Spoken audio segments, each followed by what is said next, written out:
you very much.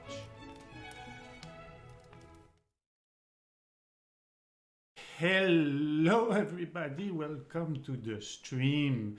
Tonight, the Ozu interview with my very own unique guildmaster, Stormchief from the guild Clown Wagon. I'm really anxious, guy. Really happy to have him on the stream. Finally, I mean, being in the guild, we kind of talked about it, but not that much actually. It was, you know, little troll here and there, and because he knew since a while he was coming. I knew because we talked. So we really started talking about it in the last week. So everything else was kind of funny, kind of awkward sometimes, because every time he would say something funny, every time he would do something funny in a raid or say some beautiful phrase that he says sometimes as a raid leader, I would always, or some of the time, I would tell him, that's going to be good content for our interview. And every time he's like, oh shit, man. So yeah, that was actually clean. I mean, there's plenty of phrase that Storm is actually giving us. It's like content on his own. It's super fun. Even though so if you're an outsider or if you're the first, it's one of your first raid with us, you will see that Storm is really strict in a raid. There's no fuck up. You do what you're supposed to do, and if needed, he will step up and he will calm everybody down, and let's stay on point. But at the same time, there's actually gold phrase that he says, and we're gonna talk about it later. But I mean, there's one of the latest one. I've laughed so much. I think it was last week. We were in Nax, I don't remember, a military wing, and we got feared. And his reaction was, actually what he said was, tank, improvise. And I laughed so hard on stream because, I mean, this for me, this is gold. So, without further ado, because I've talked too much as usual, without further ado, I give you Storm Chief. Storm, how is it going, my friend?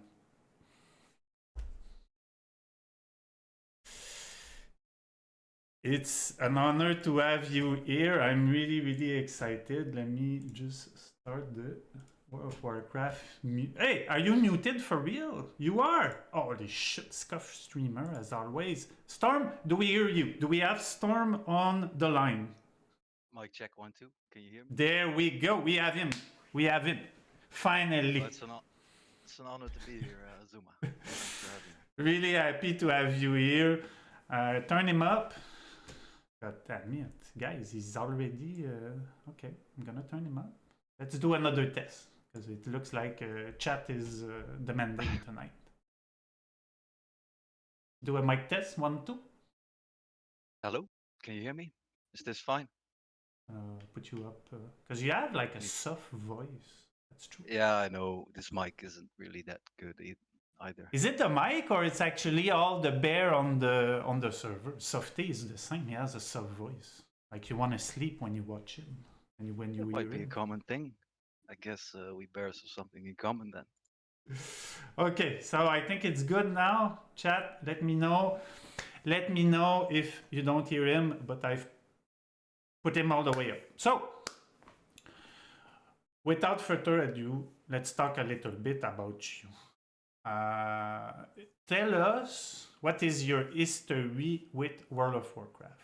Did you play vanilla? Did you play retail? Up to where? What was your class? Give us a little bit of history about you as a World of Warcraft gamer. I remember it was back in high school, and I didn't have any money to buy game cards, you know. So I resorted to Guild Wars back then. But like it was fun for a couple of months, and then the hype for World of Warcraft was just too much. So ended up using my dad's credit card to get a subscription with his approval, of course. and I kind of started playing classic. I leveled an alliance character to level 15 in one night because one of my friends was playing on the alliance. But then the next day I called him and he said we re-rolled Horde because Blood Elves, and then TBC came out. So like in vanilla, I mostly saw the general chats. I'm looking for group chats spammed with looking for more UBRS, and I was trying to figure out what that meant, kinda. So Do you remember that's pretty much. what was the character that you created? Back then in vanilla, it was a shaman. A It was an shaman, enhancement shaman. Yeah, best class ever. yeah. I knew it. You're that type of guy knows exactly what is best to play. I knew that. I love Ah, it. but back then I didn't really knew a thing about it. So you just played with what you had and whatever. Like back then, it was actually epic to find some stuff. Like even if you like by now people know this item is not really good, but if it looked cool back then, you would just put it on, right? That's true. So So you did Alliance 15 level and then you reroll Horde. Did you so NTBC it? So did you level up to 70? What did you do in terms of maybe PvE, PvP? so TBC came out, and me and my friend, uh, there were two or three more friends in real life that wanted to play it, so we got them into the game. And like I don't know, we were like pretty noobish, like we didn't have a clue on what was going on. By the time we wanted to do heroic dungeons, it was almost Wrath of the Lich King, and we found out that you needed keys to enter these and all that stuff. Like I think I saw Macterodon once, and the rest I saw like watching from a friend at home, or actually his cousin who was a couple years older. He was in a guild, Okay. so he could actually do the raids. And I remember like you could find a tank anywhere. Like there was everyone was in guilds, so like you could spam all you want. It would just take too long being guildless and all that. So near the end of TPC, I decided to drop the shaman and go for the druid. So you reroll Druid in TBC. Yeah, like halfway through, I started leveling it, and then my plan was to have it all ready and set up for Wrath of the Lich King, so we didn't have to go through like sitting in the looking for group the whole day, just me and my friends waiting for a couple of people to respond. And so if you have a tank set up and a healer, then you can pretty much do everything. So that was the plan for Wrath of the Lich King. That's what we did. That's exactly right. I mean, it's 80% of the group is right there, right? The tank and the healer. The rest is quite easy to find. Uh, up until what? Up until where did you play? Let's say retail back then, or vanilla retail back then? Uh, One of them actually played Classic with me up until next phase. Okay. Um, but we like the five of us, or even six of us, I think, we uh, we played the whole of Wrath of the Lich King, Cataclysm for a bit. I'm not even sure what came after that, but I do know that once I saw that, The Miss of Pandaria after, I think. I'm not I mistaken. think so. I mean, Cataclysm, you still had like Deathwing, something like a cool villain on the cover of the game, and with some lore still to it. But then, like, I saw this panda, and I knew, of course, it was in Warcraft at some point. But I don't know, man. I saw this panda face, and I'm like, screw that. I'm not gonna play this panda land. Where But like, my friend convinced, like, he bought game time for me to get me back in, so I played it a little bit. we're far from the big bad thinking bear. Yeah, man. Obviously. I just played, logged in, did some transmog runs, because you could solo everything, all the content. Actually, I always went and did the AQ40 and Blackwing Lair solo, just because I like never experienced it back then. So when you go there solo, you could like have a slight idea of how it must have been for 40 people not knowing shit, and just like having these shit tons of mobs coming at them and having to handle it. And by like LOS and all that, like how people figured that out. By now, it's all pretty common Yeah. after more than a year of classic, but you know what I mean. Yeah, exactly. I remember I did not complete Nax back then, but we went far. So yeah, I know exactly what you mean. It was a mess. Okay, so this time around, when Classic was announced, what came through your mind and what made you decide, okay, this time I'm gonna play from the get-go. I want to experience Classic again. Oh, or for you, almost like the first time, right? So what pushed you to do that?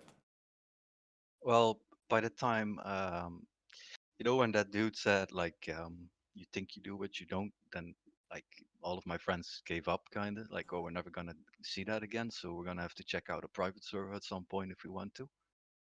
But you never get to it because it's unreliable and etc. You never know what's gonna happen. Like somebody pulls the plug and you lost everything. Um, but when it was actually announced, me and my friend who were still actively playing WoW, Kitre, he was in the guild at some point as well, but he quit at Nax. I think he's still in the guild, but he's taking a break. But like we said, finally, finally we can do classic, go back to those raids, and up until the week that classic was released, I raided Ashara's palace, or what's it called, in Battle for Azeroth. That's what I did. Like we beat Ashara in 2 weeks before Classic released, and then I quit retail and went to Classic. I tried to combine raiding with retail at the start, but once you play hours and hours into Classic and you got used to the old stuff, like macros and stuff you need for Druid with shape shifting and all that, and then you go back to retail, man. Like I was lost. I was pushing the wrong buttons and stuff because muscle memory was all screwed up, and so I told the guys like I'm off. So and then we started leveling in classic Why chose a PvE server over a PvP? purely because even in retail I never enjoyed like for me most games I play I enjoy to have like a common goal, so like group up with people to do something rather than go against each other. So like I always just got annoyed when some dude was ganking you or when the quest givers were being killed at the crossroads and shit. So I don't know. I never really enjoyed PvP that much. Like battlegrounds are fun. I did those quite a lot. Never really dabbled too much into arena, to be honest.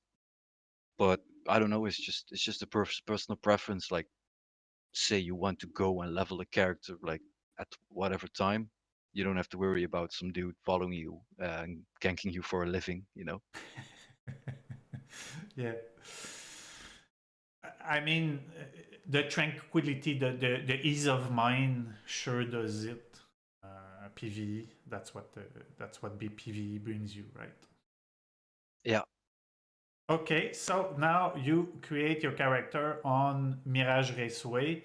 Uh, so I'm guessing it was just a continuity for you to create a druid.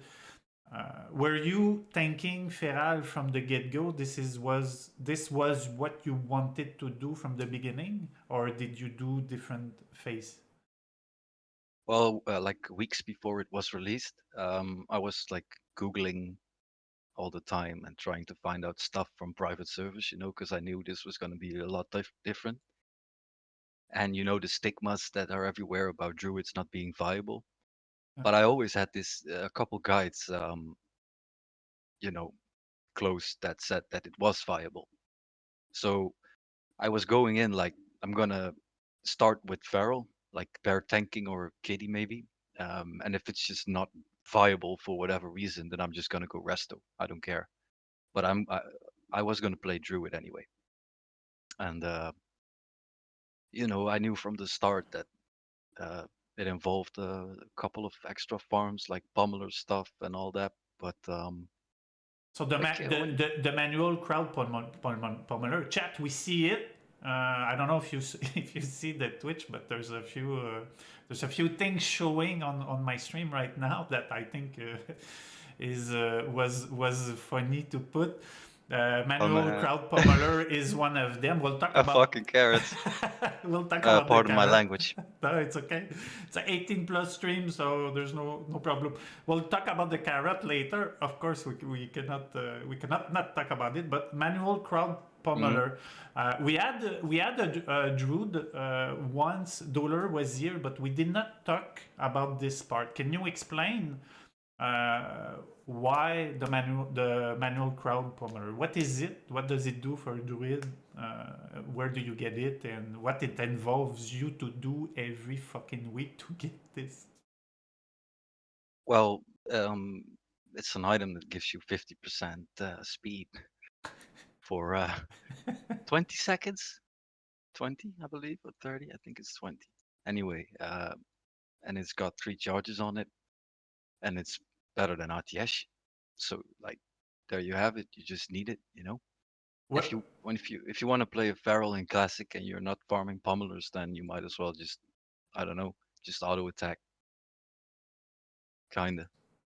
And it's not hard to farm like anything in the game really. Once you start doing it, like at the start, you read up on all that and you read the comments mostly, you know, and you start to let yourself get influenced. But once you actually find out how it works, it just becomes part of the farming pattern that you have with anything in this game. Like you need to farm whatever. So Where do you you get just that item? no more gam. And you have to kill a specific boss. Is it a 100% drop? No, it's about 60 to 40, and like 40 for the pummeler and 60 for these crappy ass green boots that he drops. Okay. Um, but like sometimes you get 5 of those boots, sometimes you get 3 pummelers and 2 boots. I've had 5. I think once I had 5 in 5 resets. So How many pummelers do you go through in a normal week? I try to farm like at least 15 or 16 for like the week, and usually I end up using them all. And if you have a couple of like a charge left or you have a couple left in your bag, then you just want to bring them to wherever you go just to use it. Like it's hard to resist when if you have it in your bag and like if I prepare for a raid and we do something in between before the main raid, like CG or whatever, and I have the pummelers with me, then I end up wasting them on that CG run. So better leave them in the bank until the actual raid starts because they're that good. How long does it take you to farm those 15 on average? I think 2 or 3 minutes per run. Depends if you're Okay, so it's super quick. It's still manageable to do like a few hours a week to. yeah, just do it on a Saturday, do 5 resets, you're done in like 15 minutes, go do something else, come back in an hour, Okay, kind of. cool. Thank you for the info. I mean every druid should know this. Every tanking druid should know this, but I'm sure it's good information for the newer people, for the people that are picking up and everything. Is it still viable? And it's probably not, but is it still viable up to a point in TBC? Uh, maybe at the start it can be viable still, but the stats are getting changed. It's going to be like haste instead of attack speed, so it won't have the same effect as it has right now. Okay.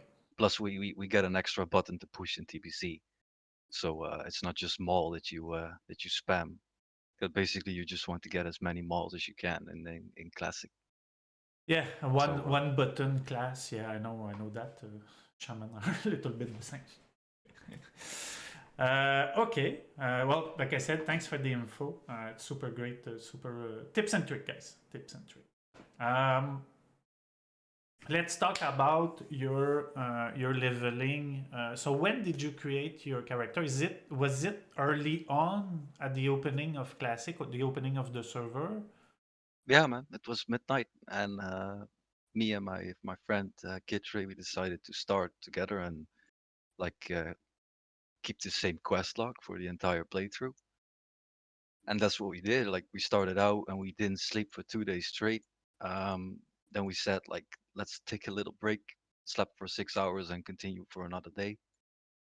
And we basically level to 60 as fast as we could. Like it took us, I think, a week and a half maybe, because we had to work the week after. And that was pretty, like we felt pretty damaged when we had to work, but it's all worth it, I guess. We Uh, I mean, everybody that plays World of Warcraft that are leveling in classic World of Warcraft went through that phase, being fucked up the day after and during the whole week of leveling. So you again, everybody that I talked to so far have experienced the early classic where there was line of fucking people trying to kill a rare, trying to kill a mob. So you experienced that as well? how do you mean? Like fighting over with the lions over mobs, No, no, or? no. I mean, you when you do research about classic, the beginning of classic, like a year and a half, almost 2 years ago, a Yeah. lot of the time you see there was line of people to turn in a quest, line of people to kill a rare mob because there was too much people on certain Yeah, server. that was true. Like I started in Mulgore, as a Tauren, and I remember that first area with the thorns and stuff where you have to kill the pigs. Like man, like you couldn't like there was just a crowd of people standing there, and they were all tap spamming a macro, to target something, and like you get Moonfire pretty early on, so like you know try to snipe them and just get out of there. And like our plan was to meet up at level 10 as fast as we could at the crossroads and just continue on from there, just stealing everything we could and trying to out level the people that were there so we could move on, and they were still stuck there kind of. Did it And work?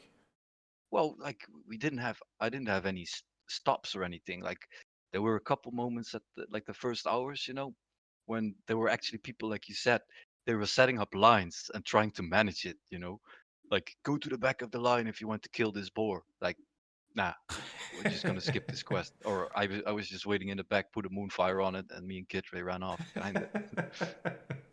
I mean, everyone does it that way, man. I mean, you gotta look out for yourself. Well, respect for being honest. I would Yeah, I would have done the same. Like it's a fucking game, man. Are you serious? You're gonna make me wait to go kill? No, no, no. Fuck off, man. Fight me for the tag. I would have done the same. I did. I mean, AQ. I farmed AQ for my mount. It was free for all. Every man for himself. Fuck everybody else. That was kind of the word. I would have done the same. but Okay.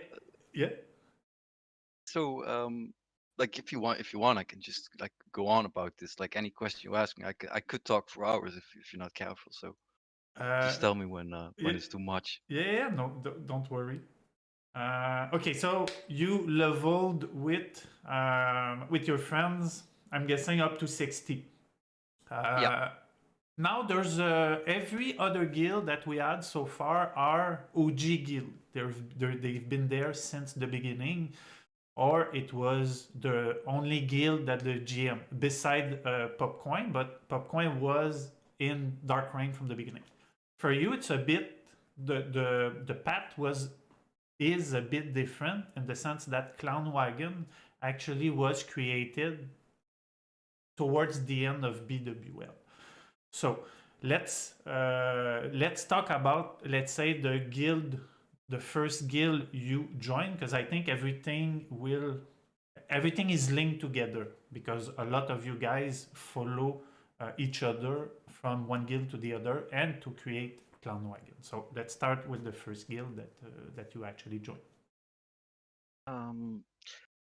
So the first guild, I think we were about level 45 to 48, and the first person that ever whispered me for recruitment Wait, wait, was wait. Was it Dollar? Not Dollar. Ole. Sorry, Dollar. yes, it was. It It was was Ole. Ole. He whispered me and he said, "You're doing awesome, man. Do you want to join this guild?" The shit that logs. So I added him, and like at that time, uh, I kind of held everyone off for a bit because I wanted to like see what was gonna happen. Like the plan was to not do too much myself, like just be a raider somewhere, hopefully get a tank spot early on. So you need to be, You need to be at like a vulture, when everything is still fresh and you want the druid tank spot. You need to be on it, or else it's just going to be taken, and those spots don't tend to change a lot. But so um, we were questing in Arathi Highland. What's it called? The Hinterlands, to get that mallet, mallet of Sulfurak. And then we met a couple people there, including the GM of Sanctum Guards. That was the first guild that we joined. And I don't know, we just helped each other out with that mallet quest. And the guy was a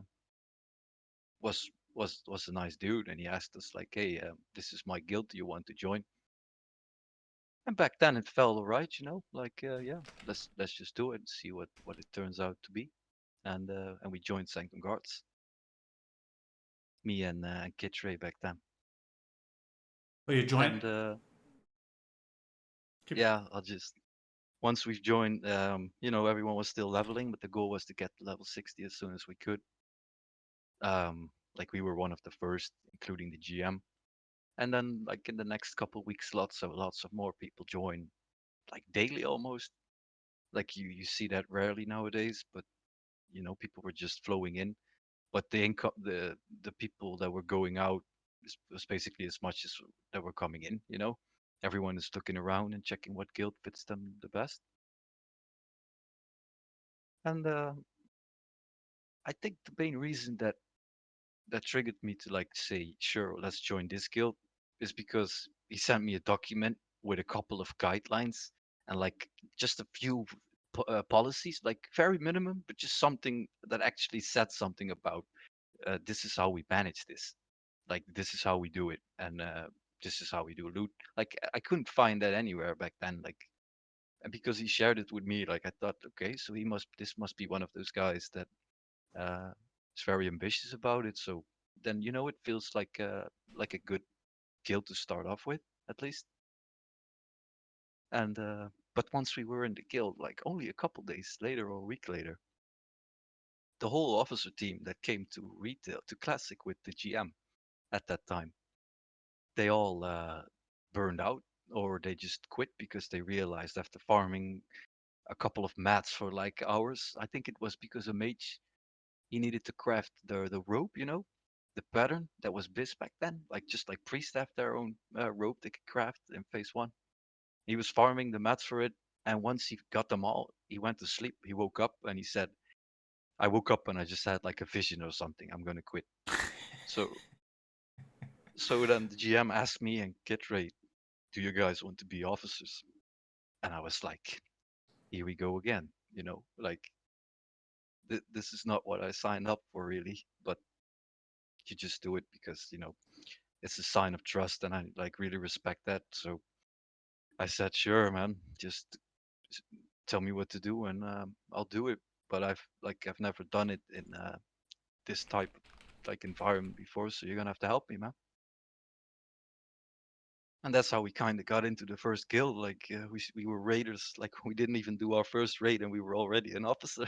So that went pretty well. And the kid raid didn't even like he doesn't even speak English that well, so like he didn't even know what to do.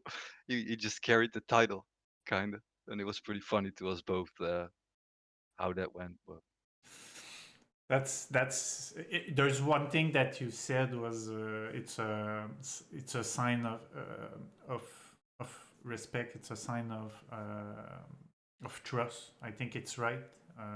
Being name officer before you're level 60 when you only joined the guild a few days, a few weeks back. I think it speaks a lot quite early. So it's super cool.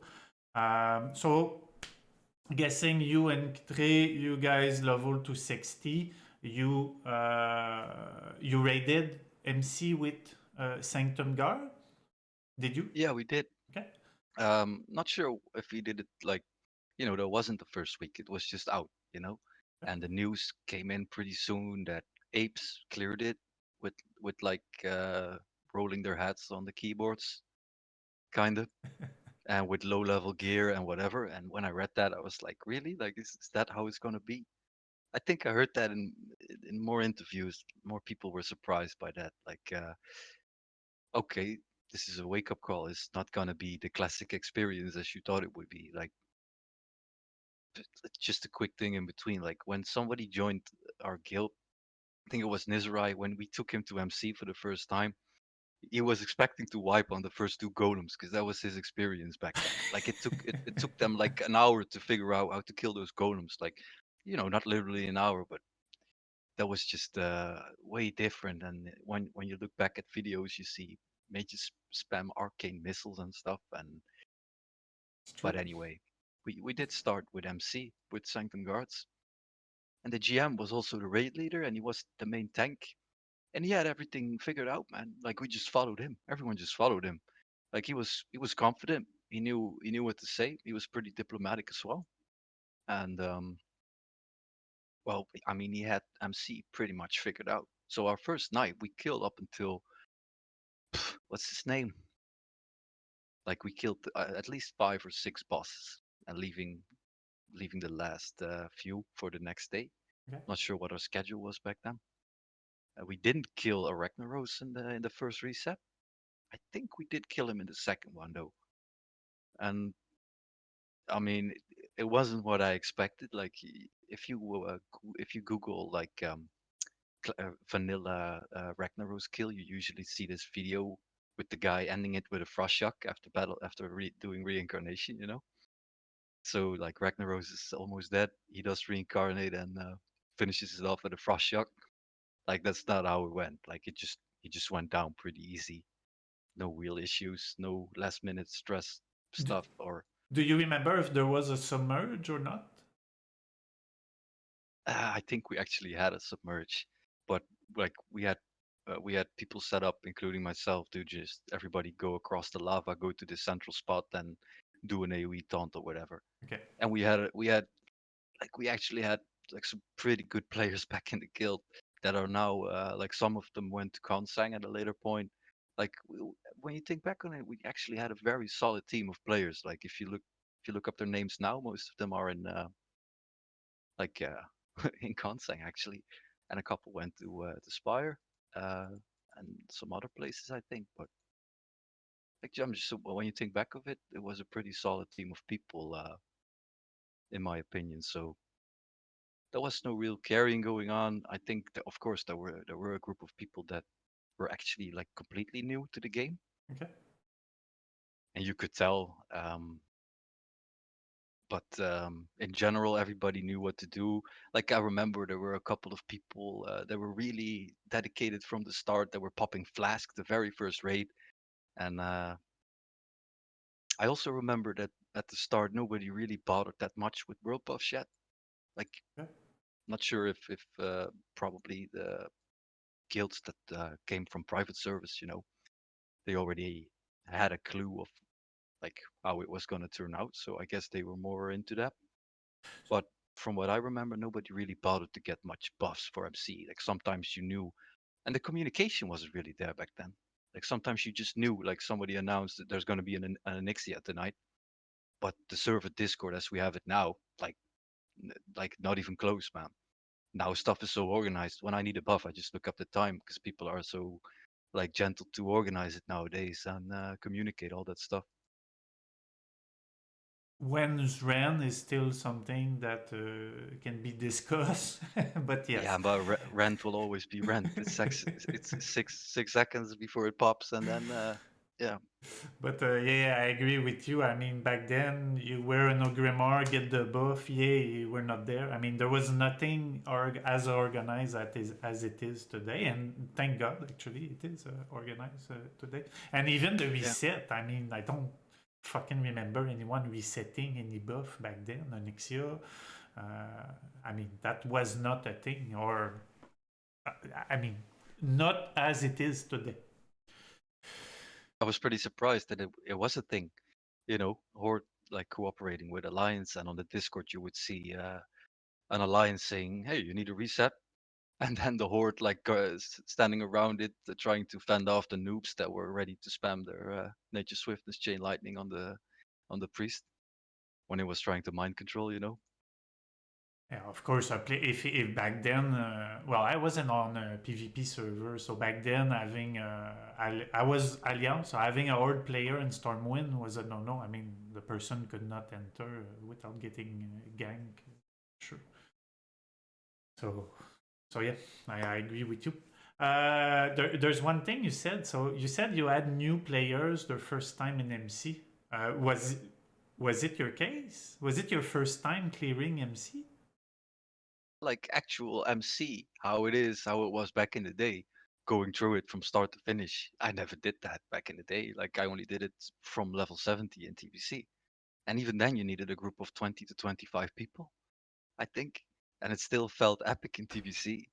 And this felt even better. Like I just like going in like fully blown with all the game sounds on and the music and everything. I really like that stuff. Like nowadays it's less because I need to talk a bit more. But it was just fun, man. In the meantime, just being all hyped up and typing to your friends like, "Oh my god, this is insane!"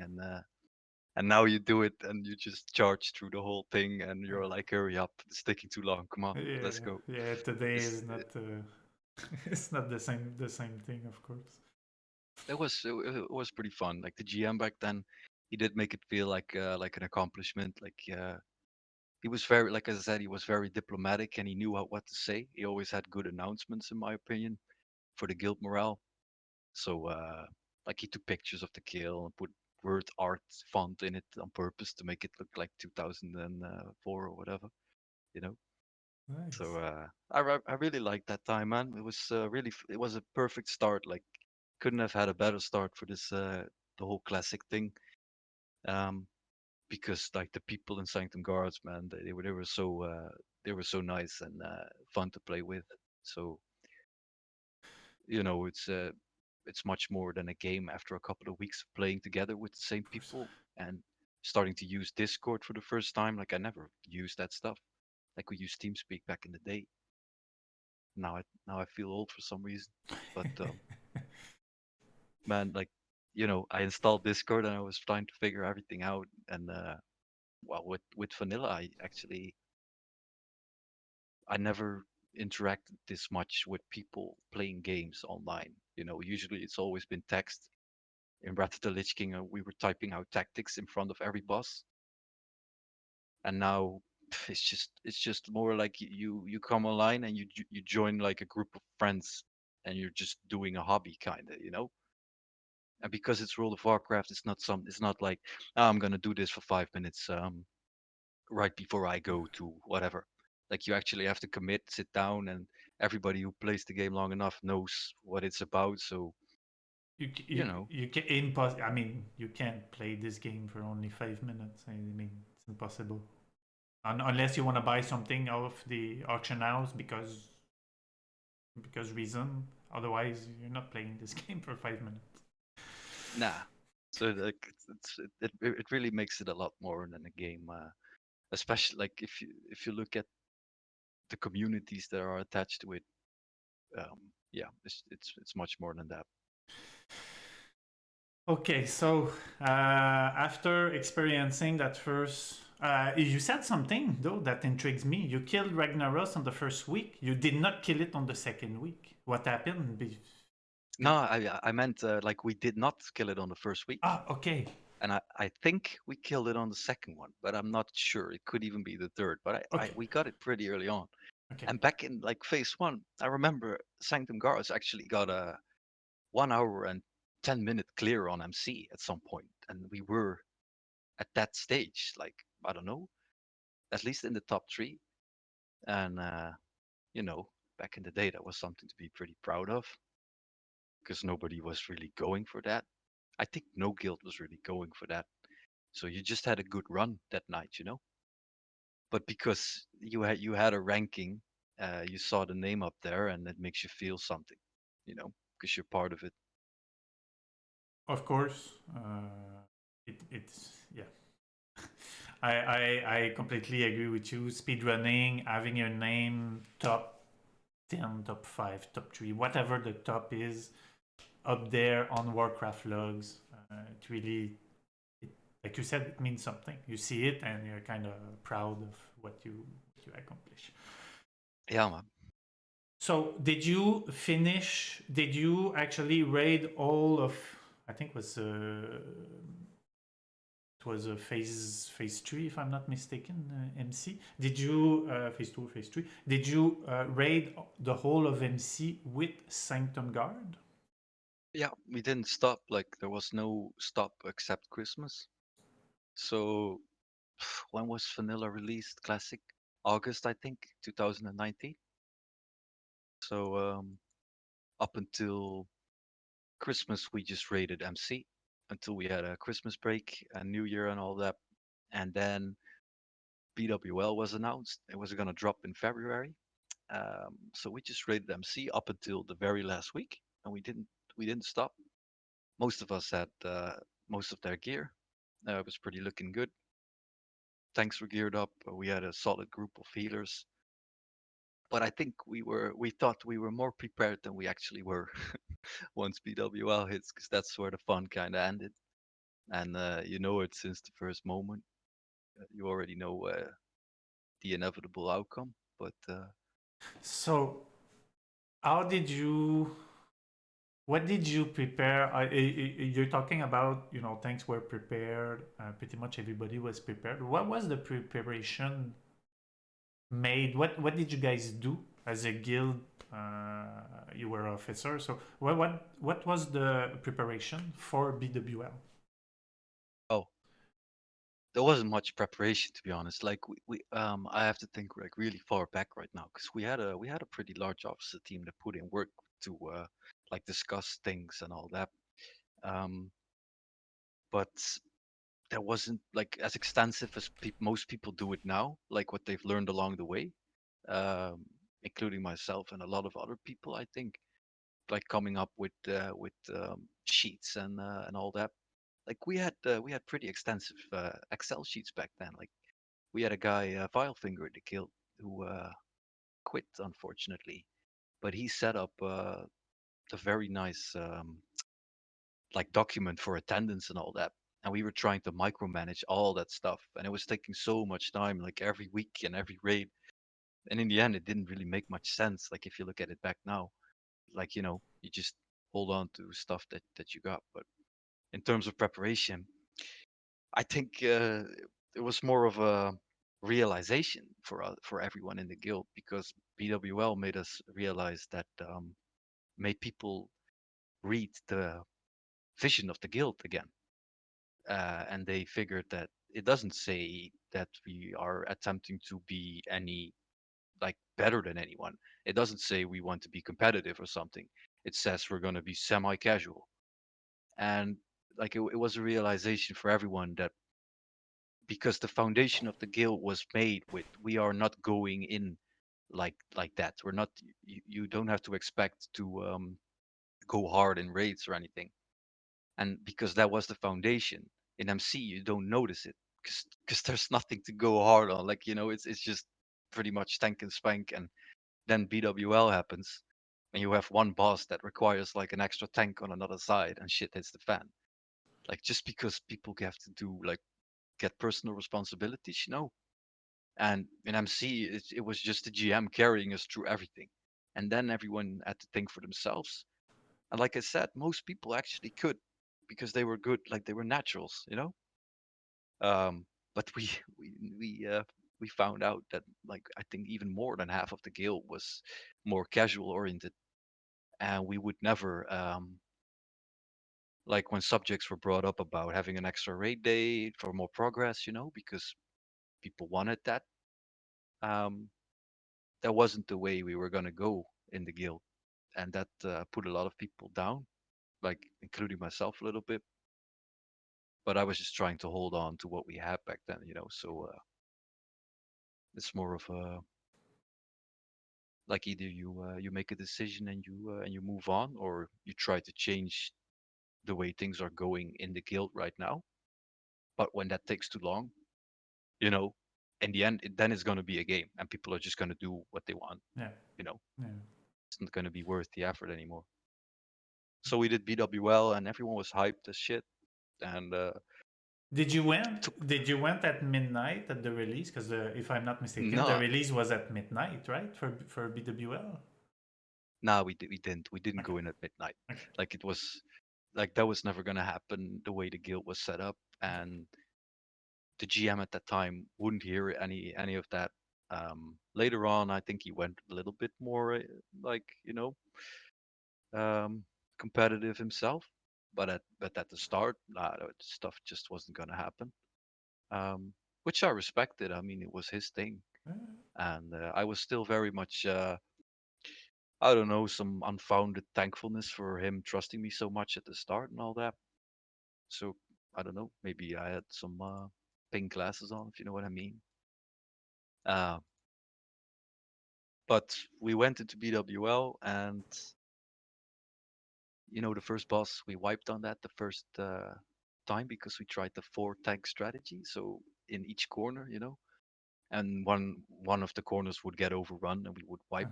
So we resorted to the two side strategy, and that was just easy. So we just killed it.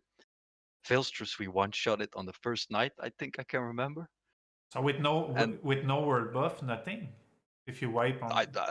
man, I don't remember people getting world buffs. Like some of us were, like I said, some of us were already kind of more interested into pumping the numbers, especially warriors and all that, and the mages we had, like man, they were like pretty much good from the very first raid. But um, like at some point when we called for people to get a buff, some would still show up with like 30 minutes and Ixia buff on it because they were like farming herbs after they got their buffs, just totally clueless. I have the buff. I mean, you can see I have it, right? But 30 minutes is not going to cut it. And, Brute Lord, I think we wiped on that as well. And then you have to walk the whole damn way back through that, like, depression room, man. And we got a little bit better on that at some point because, officers were looking into it, and an officer was guiding the GM a little bit at that point as well, which pretty much, like, helped in the suppression room with coordinating. Like, it felt like such a mission to get 40 people across that room, and like I don't know how it possibly was so difficult back then. It felt like a major achievement getting through there, you know. But then you get the fire mob and the flame breath mechanic. So you know what's gonna happen. Wing buffet happens. Like actually, tanks were just dying on the pool. Like the GM would pick it up, he would just get slapped, and then we would be out of position, or we were trying to get the healer the ranging right, so they can be LOS but they can still heal the tank, and we were trying to like get that right, but we couldn't, and it was just wipe after wipe after wipe, and people got really fed up to the point that we almost killed it one try, and then dudes were just pumping shadow bolts into it anyway to over aggro, and it would just screw up anyway. Fucking um warlocks. I'm sorry. Man, like warlocks, like it wasn't over aggro at some point, like because people get frustrated, Yeah, of and course. they're not paying attention anymore. But and then during those raids, um, I was already soaking up the negativity, getting whispers here and there, getting reading comments here and there, and I already knew, like I told Kid Ray, I give it one more week, dude, and then we're gonna have to look out for ourselves, or I don't know. We're gonna see. And that's what happened. The week after, a couple of people decided to leave and go to a different guild, and that kind of meant the ending of Sanctum Guards in that form. So when I think it was a group of 5 people, and it was pretty that included a lot of the, in my opinion, the people that I got along with um, very well, which we did all the grinding with before we even started raiding day in, day out. I'm still very thankful of meeting those people because they got me and Kitre on Discord more and more, and we liked the talking and interacting with people. So, even though we part ways, still very happy to have met those people in Sanctum Guards back then. But once that happens, there's a hole in the roster, and people notice it, and the good people especially notice it, and they will start looking at their options, of course. Yeah. And I think back then, maybe if the GM would have like, I don't know, like I really can't talk shit about anyone. But if there was a little bit more like, I don't know, pushing or trying or spending a bit more effort on it or time, then we could have like made something work. Or but it wasn't there, and slowly but surely more people left, and we what was left of the management, well, management kind of, because Kid Trey was still in the management, but he didn't do shit. Um, we were looking at other guilds to see if they had a similar problem, because we were about 20 to 25 people left at that point. In the guild? Yeah, well, we had a bit more people in the guild, but people that were actually raiding. The raiders? Okay. Yeah, so we had, I think, about 25 left, Okay. which was pretty okay. And we still had the GM, the main tank. I was a tank myself. We had Cosmo. My boy Cosmo was back there. Was back in the guild back then, and Oddkit, of course. Reggie. Lots of familiar names that, like most of them, I still play with day to day. So um, yeah, if I talk too much, Izuma, you need to tell No, me, no, no. because It's your time, so you're not gonna talk too much. So did you what did you guys do the 2025? Did you, because obviously at this point I'm guessing you're not raiding, right? Because the guild doesn't have the manpower to raid. So what was the decision? Do you guys went on the path of recruiting? Did you change guild? Did you, what was the overall decision? um, I didn't really have a decision that much. Like, I remember I was pretty stressed out, from the very first day, the first people left. Like, I really feel like, even though it's just a game, because you start out with all those people and you get attached to them, it really left a hole, like like a digital emptiness, or how to describe it. Because, like, I mean, I'm talking to you right now as well, right? I mean, we even got cameras, so it's like you're dealing with real people, right? Of course. And like, you could say that's not something you should have, because you need to be always aware that it is still a game, and people will and can just pull the plug. Um, but it was really like, I was pretty sad that it went that way. So it was pretty negative for a week, um, especially when like the GM wasn't giving the response that you were hoping he would give, and because I don't know, there was this feeling of wanting to save the situation like so much, that I was just trying to do stuff myself here and there, talk to people. But eventually, the GM came with something, and he was looking around, talking to other GMs. Actually, he was talking to Aaron Priest from Burnt, but they couldn't like incorporate so many people into their roster at once. Like, he even offered to be like an all team or whatever for Burnt, so we could just have a guild and raid and like be like a B team or whatever. Um, but because Burnt was like the top back then, Okay. and but that didn't work out simply because we were with too many and they couldn't accommodate all of us.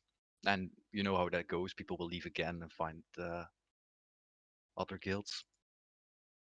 So we found a guild named Reincarnate um, back then. And it was the end of February, start of March, I remember.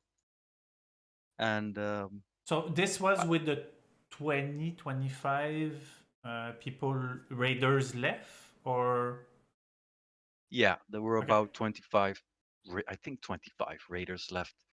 Um, so once we were in calls with people from Reincarnate, uh, I remember, man, like, um, we had a chat. We were invited to a chat with the GM of Reincarnate back then, which was a very um, well, kind person. Um, when we talked to him in the chat, he would answer all questions. Everything seemed positive, so we had a very good feeling about it. Um, like including myself, like he really convinced me just by talking to the guy and how he responded to the questions, like um, very prompt. He didn't think much. It was just bam, here's your answer. Can we do this? Yes, you can. So it was very confident and all that. And we didn't really talk to many other people back then. I think the guildies in Reincarnate back then were informed that there was going to be a merge, so there was a bit of tension on both sides. Like we were going to join them instead of them joining us. So that was something that we had to deal with, but I didn't really care. And well, just having a couple of chats, and then we joined Reincarnate. And it was on a Friday, on the 6th of March, on my birthday, man, when we when we all transferred to the new guild. And Wait, that's 6th why I of remember it. March? That's like not even 2 weeks ago. Well, happy That's the birthday. that's You didn't say a fucking word in guild, huh? You didn't. I'm Nobody knew in guild. I'm not like I'm Wait, not really wait, the wait. type of guy to Yeah, yeah, yeah, yeah. So in general, I don't this really like attention that it's much. it's a So it's a Saturday. You're lucky because if this would have been a Wednesday, oh my god, I would have. Yeah. Okay, I give you a pass on this one. I give you a pass for now. like why? What was your intention? I don't know, but I would have find something because you cannot. You could have not raid on a Wednesday or on a Thursday, right? Raid with us on your birthday without telling us. I mean, that would have been a big no-no. Oh yeah, it wasn't on a Wednesday. That it Okay. This year it was on a Saturday. So and like I'm not the type of guy that wakes up and go tell everybody that it's my birthday. I don't really like that. That's the same if you get like new shoes and you tell everybody on the street like, hey, check out my new shoes, man. I'm running Like faster with them. I mean, people will notice it and they will say, "Oh, you got new shoes, man. Those look tight." Like instead of announcing it, like. Well, But anyway, yeah. this is to come back to what you said earlier, and you said digital friends and being awkward that it puts a void. I don't think so. Even more this last shit year that we got. Back then in vanilla, I mean, for the whole of World of Warcraft vanilla retail, I mean, you get to play with the same people weeks on weeks, do the same raid. Of course, you're gonna make friends. Of course, you're gonna have relationship, digital relationship, and it is only normal. But even more in the last year because of what we're living in the world, right? So Hmm.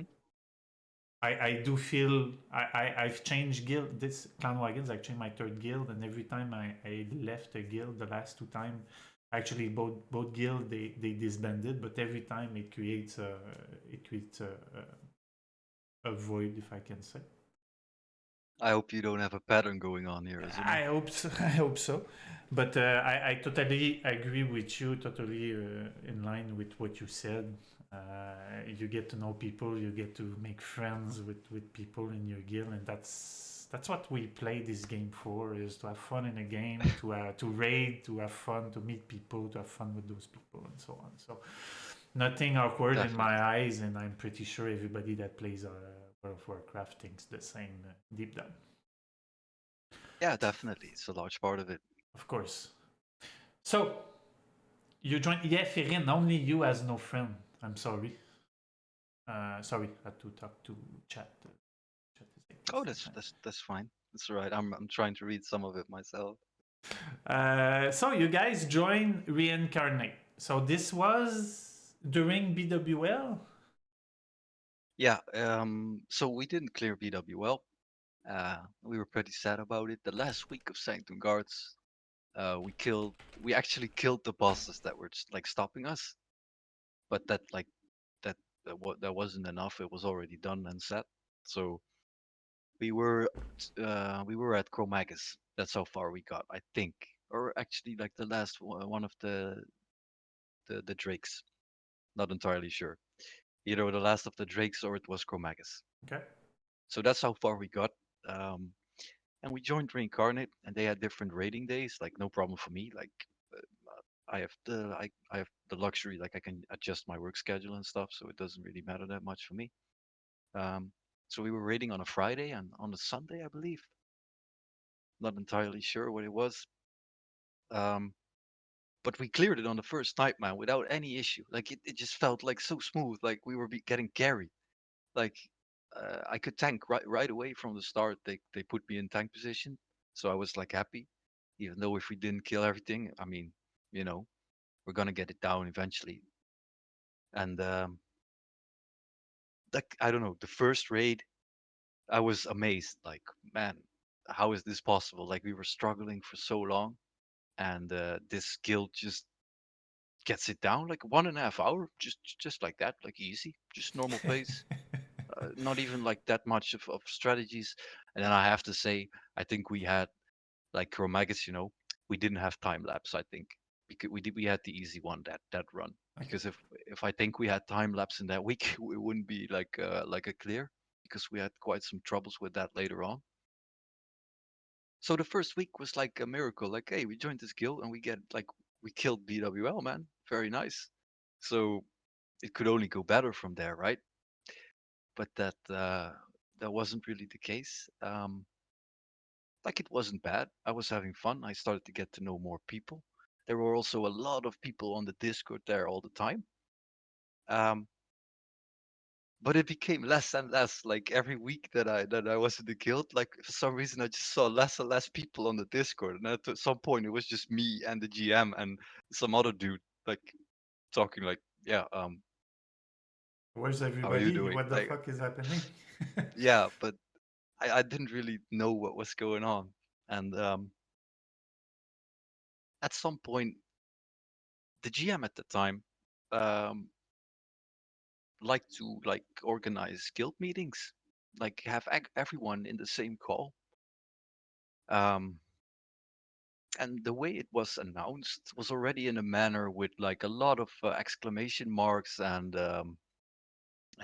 capital letters, and like threats that if you wouldn't show up, then there would be consequence A and B, which is fine. I mean, you can set boundaries and you can set rules and stuff, but like, don't forget, you're still dealing with people. Like, you're not gonna be able to, unless you're in a hardcore guild and people are signed up for that, you know. Yeah.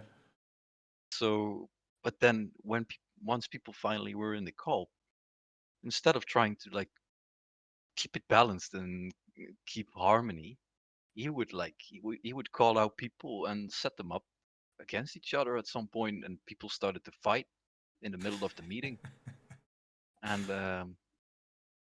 that's when I was kind of having my own question marks, like, what's going on here? Like, why is everybody turning so salty all of a sudden? Like, we killed everything the first week, second week, and after that, we were starting to get like tanking issues all of a sudden, and we had these guild meetings every week. So, like, I started to ask around, like, reincarnate, man. Uh, it was so obvious. Like, there were like 10 or 12 people in there that were carrying the whole shit. Like, people that I still play with to this day. Um, that they can all put up their sign like I'm like recruit me, and they would get snatched up by anyone, but they just don't put up that sign. They don't want it. They're good here, you know. And I think those, like, that select group of people expanded a little bit, and that's been like the core, like the power of our guild for the most part. um but like, because those people were actually also the nicest people to interact with. And I think the first time I interacted like personal with one of them was when we were at Velstress, and our raid leader back then was not the GM. He was also the main tank. The GM was a tank. I was a tank, and we were at Velstress. And um, like, I didn't notice it in the first week, the second week, the third week, but for all of a sudden we couldn't kill the dragon. Like, you just couldn't kill it. Like, everyone would just pull threat, and it would just turn, and everybody would just wipe. And um, the setup didn't really work out at that time. Uh, so like, I asked the raid leader in whisper, like, "Can I please try this, man? Like, I found pummelers, I got all this stuff. Like, they say druids are good on this fight in the early phases, because we have pummelers. So just let me try it, please." And he said, "All right." And well, then it went like pretty well. And I got a whisper from one of the warriors in Reincarnate after that. I think we didn't even kill it the first time I tanked it, but this guy still whispered me and he said, "Thank you, man. Thank you so much." And I was like, why are you thanking me? He said, "Man, like I couldn't pull threat. I couldn't pull aggro off you. Like this is insane." And I was like, okay, now I start to understand what's happening here. But it was much more than that, man. Like the whole vibe that came from that setup just kind of intoxicated everyone slowly but surely. Like I was getting saltier and saltier each week, and it wasn't because we didn't clear the raid. It was because of how the interaction went. I mean, I'm sure you can feel it as well when there's a negative kind of vibe hanging around. And once you keep feeling that and it doesn't go away, then I mean, some people just already left the guild after that first guild meeting. They were just like, "Nah, I already know what type of person this is. I know a couple of them in real life. I'm not gonna go through this again. So sorry, but this is it." Funny, because the guy is in the guild now, so that's pretty good to me. Uh, in the end, we all come together again. But let's just say I started to notice why this negativity was So, like getting worse and worse, so, kind of. so this is why there was less and less people on the Discord. I mean, people were feeling that, like you said, that bad vibe, that bad negativity, and so on. Yeah. Um, so um, I'm sorry. I was just reading comments, fucking Cosmo. Uh, like the people on the Discord, you said, right? Yeah, like there was less and less So people on the Discord. I mean, yeah, what like happened with those it, people? I mean, you were interacting with them; they were interacting with each other. What happened? They disappeared.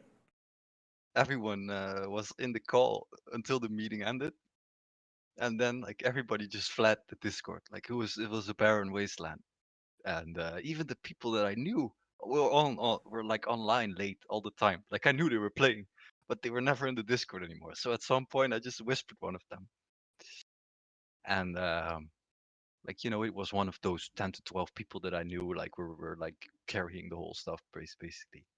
And I asked him like, "Can you tell me like I sense like there's something going on, but I don't know what. And people seem salty, but nobody tells me anything. Like I want to know what's up because I don't want to like go through this whole drama wheel again of having to find people to play with and a new guild or maybe quit, like because guild breakups tire you out so much that at some point you just don't care anymore. It's like something has to happen, it has to kind of come to you, or you just don't have the energy left to like like because it gets you down a little bit. And then this guy he was honest with me. He said like, "Well, we are on Discord, but not on this one." So they had Kinda. they had a secret Discord, So basically. see, you can see it as a refugee camp for people that were wanting to talk but didn't want to be under the eyes of certain people all the time.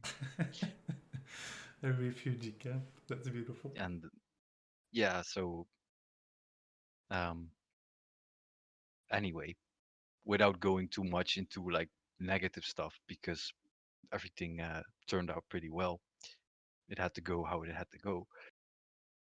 Um, a couple months passed, I think two in total, or 2.5, before things escalated to the point that the GM at that time decided to pull the plug, and by with it, he wasn't going out without a bang, so he deleted the whole Discord, and Like we lost all information, we lost all channels, everything that we, basically the whole history, everything was gone because he pressed the delete button. So I lost all respect for him then and there, kind of, because I think that's really like, I don't want to say I lost all respect like about anyone, but that's such a dick move in my opinion. You know what I Yeah, mean? it To is. delete an entire community. I mean, Yeah. I know you're the host, but it's not your community.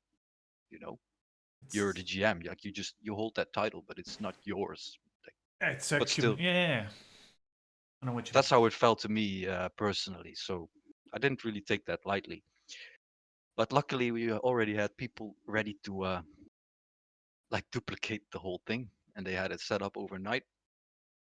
Was Zork back then, who's not playing anymore? But he stayed up all night to copy everything and basically build it up from scratch, how he remembered it, with some improvements here and there. After the dust settled of that night, that morning, we were all um, not in the new Discord yet, not in the old one because it was deleted, but we were in a Discord named Clown Wagon. And I think it was named Clown Wagon Fun Time or something like that, which was the refugee camp, kinda, for all the people that you know didn't find didn't feel at home in their guild, but still wanted to like interact with each other and out their frustrations and experiences and all of that. So we were in that Discord figuring out what we were gonna do, and to our surprise, we put up signups for BWL. We actually had 38 signups still. Like nothing happened. It was like actually this only this guy. So the damage wasn't there wasn't any real damage in that sense, because in the end it was only he that left, and he just left us without a Discord server. But as soon as we put up signups, 38, 39 signups, no problem. So we were pretty happy. Like we're still going to continue. Um, and the main tank and raid leader back then, he also was on board, which I was very happy about because I thought he was doing a very good job raid leading, always calm and stuff, much more structured than the actual GM. He was the co-GM actually, um, but his calmness and knowledge in a sense, the way he talked about things, that really made me happy that he still wanted to continue as well, because I knew he was getting pretty tired of the negativity and all that as well. Um, so yeah, man, we continued on. Um, this time with um, the raid leader still main tanking me, and I think it was Cosmo. Yeah, and that's when we actually continued with reincarnate. Like we just continued the guild. It wasn't disbanded. He Okay. was he was so kind. Like I'll take back what I said earlier. I do respect him in the sense that he didn't type /G disband or however you do that. He handed over the GM to the raid leader and left the guild himself. So he didn't like totally screwed us over by deleting the in-game thing. So I kind of respect him for that. That's And it's kind of contradictory though from him, deleting the Discord but not disbanding the guild. That's kind of weird. I don't know. I don't know. I was just happy he didn't do it. Yeah, of And course, of course. and personally, I don't have any quarrel with the guy or anything. So just uh, deleted it from my mind pretty fast, and just went on. And we had a poll and everything, and about who is gonna be officer, and we're gonna do votes, and we're gonna do this, and like it took us a morning and an afternoon to have all that set up, and it was still pretty much the same officers as we had before the GM left. And then we just continued, man. Like then the struggle of BWL phase like really began, because it took um we had a month of pretty much solid runs, I Wait, wait, think. wait, wait, wait, wait. So the post is a good point, Zogo. So the post comes out. So I'm guessing you guys voted on who will be officer, who will be GM. So did you got promoted as a GM back then, back there? Again, Azuma, like for me, you cut off halfway at the start. I only heard Oh, GM back then. okay. So I'm sorry. You said that the polls came up, right? So there was Hmm. polls of for probably for who's going to be officers, who's going to be doing this and that, and who's going to be GM. Is it Yeah. back there, that you got elected as GM of Reincarnate and soon to become Clown Wagon, or was that after? No, no, that wasn't back then. Okay. Back people, they did they did want me to be an officer, which I was fine with. But the GM was just kept the guy that got it from the previous GM. He just gave it to him. He was already co-GM. Like you need to know, like imagine that the GM actually had a title co-GM, Yeah. which he gave to that guy to enforce his own le- legitimacy, kinda. Like this guy backs me up, so you better respect me. Like I know you like him, you don't like me, but he's the co-GM, so you're gonna have to respect me because of that. But everybody liked the co-GM, who was then the GM. He just got the title, kinda. But we all knew at the start he was very clear about it. He didn't want to be GM forever.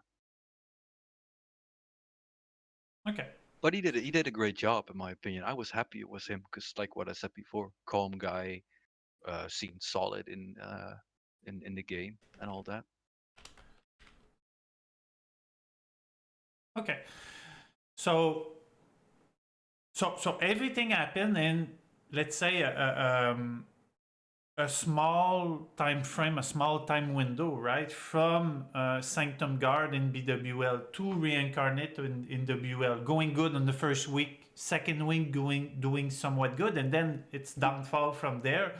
Having the GM delete the Discord, not disbanding the guild, thank God. You guys keep maintaining the guild afloat. So Yeah. everything happened in BWL in those 2-3 months. So what happened after that? I Well, mean, after the GM is gone, you said you had 38, 39 sign up.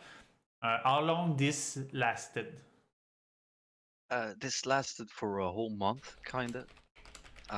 Which we had pretty solid runs in the last two, because the first two we were like adjusting a little bit, but it felt a lot better right from the first rate. Um, but we had a good month. But guess what?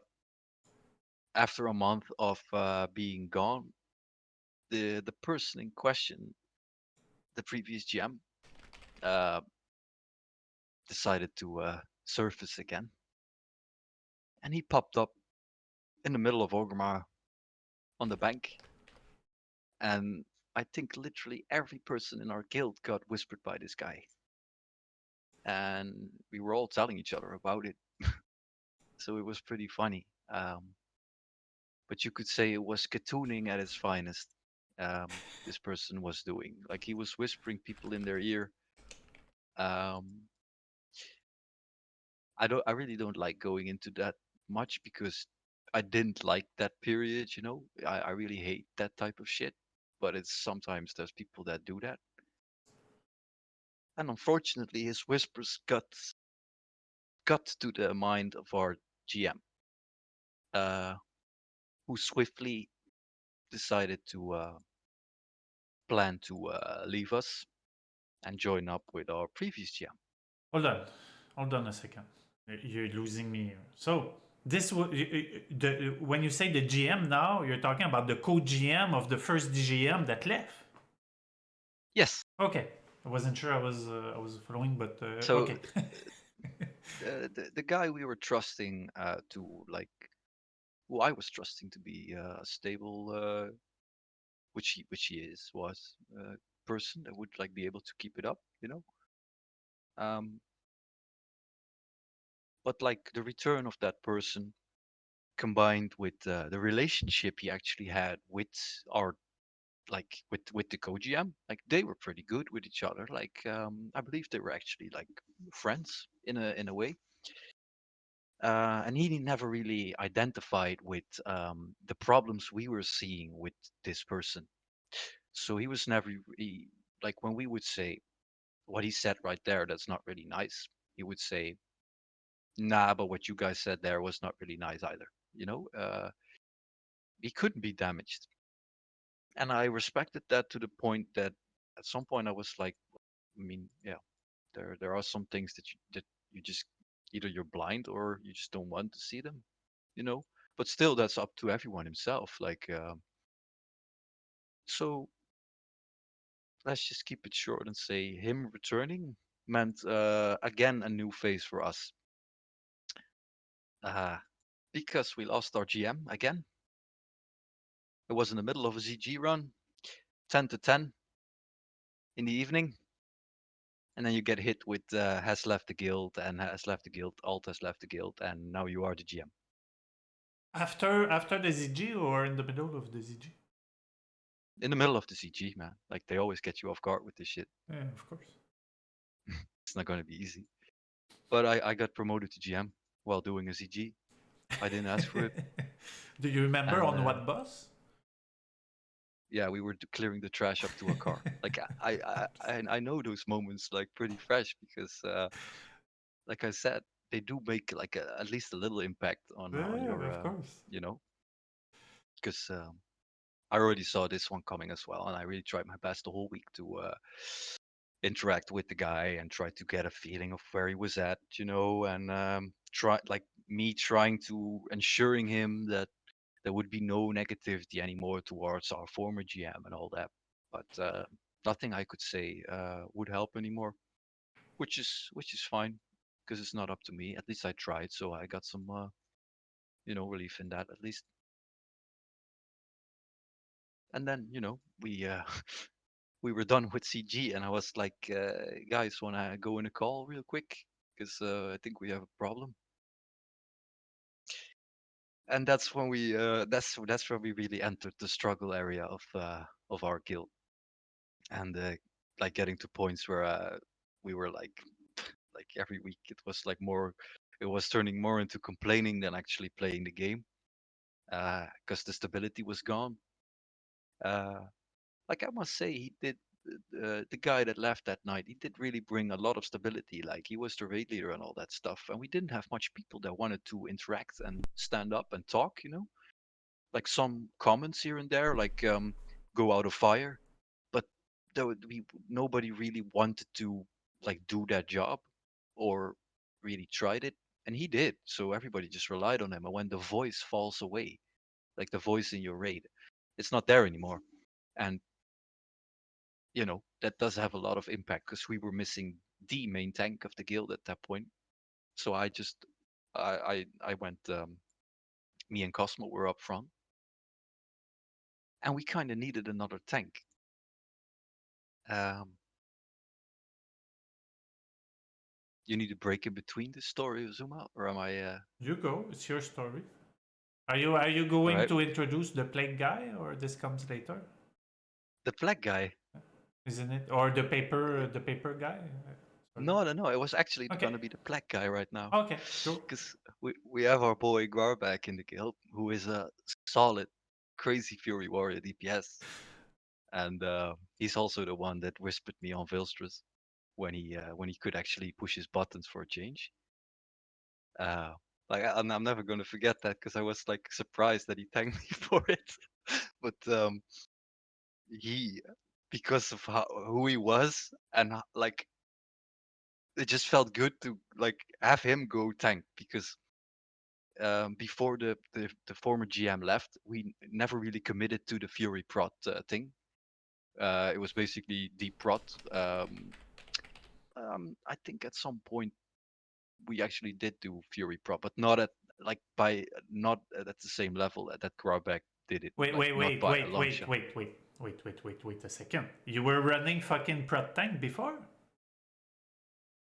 Yeah, like at the start. I mean, I remember Cosmo being deep prot for like. Cosmo was deep prot. Oh my Oh yeah, god. boy. Oh, Halfway, like oh, to the halfway of phase three, oh, he was oh. deep prot. This is warming my heart right now. Cosmo being deep prot, not knowing what the fuck he's doing. I love it.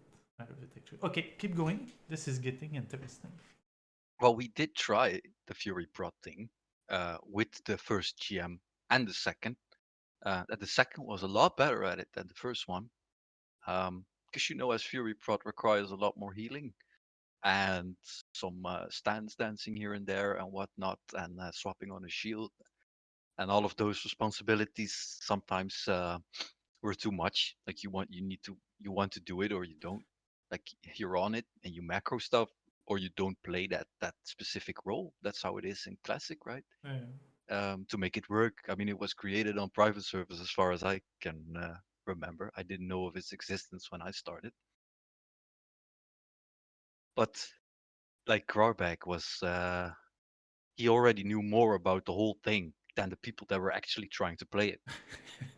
So it just took a little push here and there and a little bit of sweet talking, and then we got him to spec Fury Prot. So I had to inform Cosmo, like, dude, Garback's gonna try and tank this week, man. So if you don't mind to be second one this week, and I'll be third, and we'll see how it goes. But Cosmo never minds, man. He's like, no, don't worry about it, man. I'll just do what I need to do. It's very good to have people like that around you. Like you don't have to be scared to tell them like you're not gonna be main tanking tonight. Oh, I'm the main tank, Nah, not at all. It's Um, for what I've known or for what I've got to know from Cosmo, he's not the type of guy that will make a scene. He's actually quite the contrary. He's super laid back guy, and yeah, that's I what I can't I can't I can't do a good Cosmo impression, man. Like I don't have the accent. So, but Garbeck went Fury Prot, and it took it took some time to get the synergy, you know, yeah. with the healers because Um, we had healers from day one from Sanctum Guards with us even like then, like Korax for example. He's been playing with us since day one. Like all I can remember in any raid is seeing that dude. pretty Korax good, is always there. pretty good priest. Uh, Yeah, so we were lucky to have him. He was adjusting pretty fast, but not everyone adjusted so fast to the spiky damage that Grobek was taking on Brute Lord, for example. And Grobek was always like, I don't want to put on the shield. Well, you gotta have to put on the shield at the start. No, but that's not what Fury Prod is about. And he kept pushing and pushing until like the synergy was there, and then he kept pushing it even more all the way up until being second horde at this point, I think. So it's him going tank really helped out to get us into the like more efficient clears, getting better times. Um, DPS actually being able to work on their parses, like no 99s up until that point. I think I'm not even sure, but that's that's what people enjoyed, especially the DPS in our guild. They've always been competitive, but they couldn't really do anything. But they did put up with it all the time, and finally we were released, kinda. So that's how it felt to me, at least. We were free, and finally we could like do our own thing, and that's when it started going better and better. You started noticing, then you start to notice the people that aren't carrying their weight, right? Because other people are doing extra stuff to make it work. And if you then catch a guy that shows up to the raid with like I said, 50 minutes Onyxia buff, then people are gonna comment on that. And that's when we started to think, well, we might want to, because this guild isn't really ours. We've had two GMs. I wasn't there at the start. I don't know who was. I think it might be worth to mention that the base of Reincarnate was actually formed from a guild named Essence, which had some drama involved. I remember when I was in Sanctum Guards, the name Essence was dropped, and guild bank rippers and I don't know what. And So that's like a whole different side where those people came from. They they joined us in Reincarnate, and like the remainder of like what's left of that guild, that's what like set up Clown Wagon, kind of.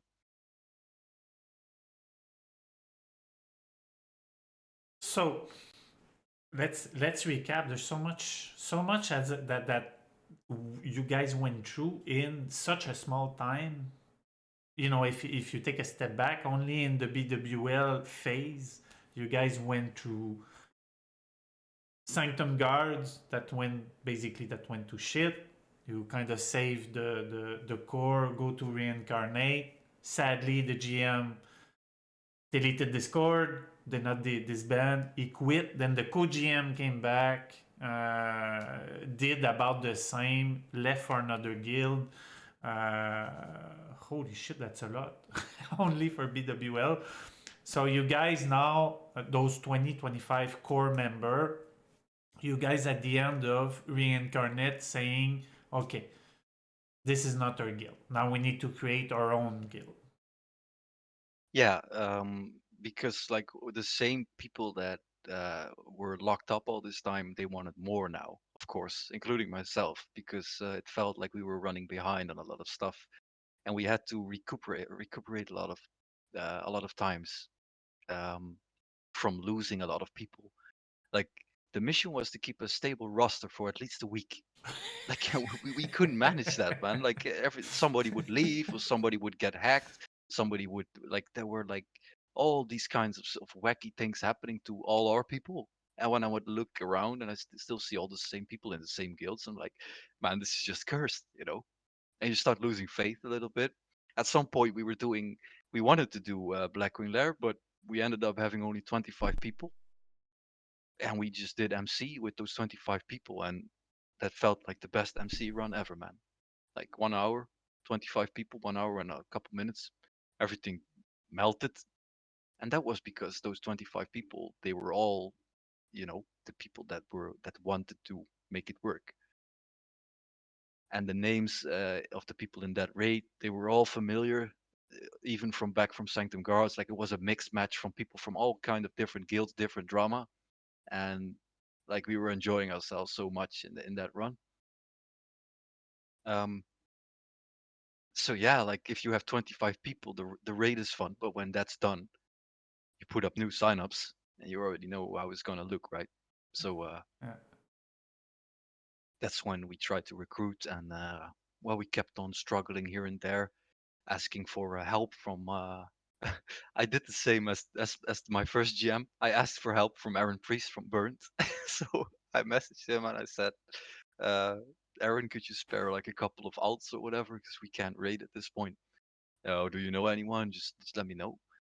And this guy was so kind. Like he responded instantly with a whole letter about how he would love to help and how he would try to get some people in the raid, and he actually did. Um, and I'm not gonna forget the people from OK actually that helped us out before we created Clown Wagon. We were struggling in Reincarnate the weeks before, and we had help from Arcane. I don't know. I'm not sure if it was you uh, back then. Lirukama, like a lot of people from OK. They joined our raids on alts and they helped us out. So that's worth mentioning as well. And I think that was about the moment when we said like, now we're just gonna have to rebrand because it was close to AQ phase. We had 2 weeks of Black Winter left. Um, so we made Clown Wagon and we did our first PWL Wait, run wait, with. wait, wait, wait, wait, wait. Wait. You're going too fast. No, it's good that you stopped me. Take your carrot on a stick out for a second. Tell me who, and Fuck's sake, no. we're gonna talk about that soon. Who came up with the name Clown Wagon in the end? Because it's kind of a cool name, a weird name, a shit name, depending where you stand. At first, back then, I knew somebody from Burn that went to Clown Wagon, and I must admit, I was the one laughing, like, what is this shit name? Guild? Clown Wagon. Who comes up with this? But Yeah, today I I know, right? actually really like it. It fits me well. It fits the guild super well. So who came up with this? Well, like I said before, you remember this refugee Discord Yeah. that was named, in my memory, it was named Clown Wagon Fun Time, and it had like an image of a the circus wagon. Kino made the logo. Like it was always there, kind of, and it was in the back of my head, and we were coming up with all these names for the guild. Like, everybody wants to have the single word cool names, but they're already taken. Infinity, Discipline, whatever, Consang, like all those one word cool names. Uh, but all we came up with was like, I remember we came up with a name called Obsidian, and when you were talking about it, like, dude, it's a rock. Like, this doesn't say anything about us. It's just a rock. Like, I want to have something that identifies us a little bit, that people see, and like, when they scroll through recruitment and they see Clown Wagon, they might stop the mouse wheel for a second. You know what I mean? What's this? What the fuck is And this? and then hopefully, like, justifying the name by having people click on the log, and then turning out to not be like that much of a clown after all. You know, that was the intention. But deep down inside, we're all a bunch of clowns and troll around all the time. Like, you won't get it out of us anyway. And it felt like, after going through the list of names that came out of the poll, um, at some point we just said, why not just name it Clown Wagon, man? Like, we're all a bunch of clowns. Like, we're done with this shit. Let's just make this guild. Come on, let's go, and we're gonna kill it. We're gonna kill it. And it just felt right. Like, I really enjoyed the name, and because to me it really identified us as a community, because we came from all these corners of the server, found each other like multiple times. We stick together, and this is what it turned out to be. And it was also a nice little reference to back in the day when we had that refugee Discord to feel safe, and that's how we actually came up with the name. Nice. You said the name was out of a poll. I'm guessing here from history with what you told us that everything else was as well put out in a vote. So I'm guessing officer was Yeah. put out in a vote. The GM was put out in a vote. How did that went? Um, well, I was the GM in Reincarnate then, because like I inherited it. Yeah. Well, I mustn't forget my one of the officers back then, Dan, very solid guy.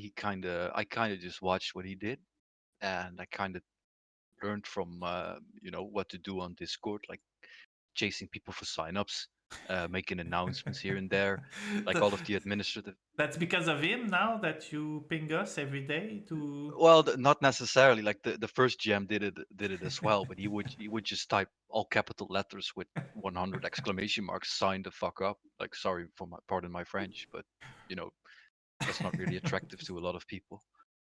Um, and he did it in a lot more clean and organized way. Um, so like that shouldn't be forgotten. He did a lot of work, Dan. But when we created Clown Wagon, it was time for him to take a break, because he had been putting up with this shit for like months, same as me, and he decided he had to call it at that point. So basically the GM sticked with me. I kind of learned it along the way, I guess, uh, with the help of those people that we're still playing with right now. Uh, it's so open, like you can drop questions out in the open. Like there's not necessarily a different level of communication going on in officer chat or anything. Like, I ask most things the regular people, you know, that like raiders and people that I enjoy playing with. Like, how should I do this, or how would you cope with this? And I can tell you, like, in hindsight, there's been a lot of psychological talks, man, with a lot of people, like, to find energy to try some stuff or continue or convince yourself that it's all good. And yeah, Okay, let's move on. I want to go a little bit deeper in the Clown Wagon because this is the good part for me, for you, for I'm guessing for the guild as well. The sad or the shit part is behind you. So BWL is at the end. You created the guild. There was 2 weeks or almost 2 weeks left in BWL. AQ comes. What was the first order of business or the first priority for Clown Wagon, knowing that AQ was coming up? recruitment as usual. So like we never got out of recruitment, man. Like never, really. I think um, right before AQ hit, we still had a week of BWL left, and our goal was to get at least our name on the list, so people actually like can actually see the name. I don't care where it is, but we just want the name on there. And we got help in our first BWL run with the new guild from OK once again. So we're still very grateful for that. We got a decent time, I think number 3, but it was at the end of the phase, so nobody. I think it was actually the very start of the phase, so we were on 1 because we were just the first and the only one to do it. So So the you very know, start of phase 5. phase 5, and Okay. then we did BWL, and like because nobody did BWL, like everybody went into AQ, and we did BWL, so like we could say we were number 1 for a week. Till some like another guild just goes in and does it. Uh, so at least we got like our name in the list, and I remember that was very important for me personally because like you know reincarnate was gone, so we were nothing at the moment, like nothing at all. um but we were pretty poor still at the start of Clown Wagon because we still had like only 25 people, 30, maybe 32. But guess what? Burnt collapsed, and our my very first GM was in Burnt.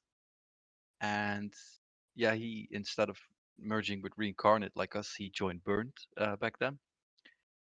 So we had like some connections in Burnt. So that was the. Hold on. Holy shit! This is a complicated story. It's all connected. That was the GM from Sanctum Guard. Yep. Okay.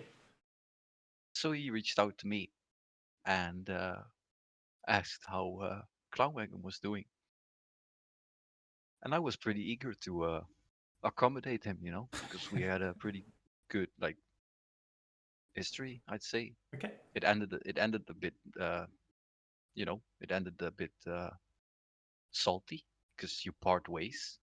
Uh, but just gonna have to get over that. But because we knew him, uh, we we attracted a lot of people from Burnt to the guild. And back then, like man, Burnt was like together with Conseng, those were the standards.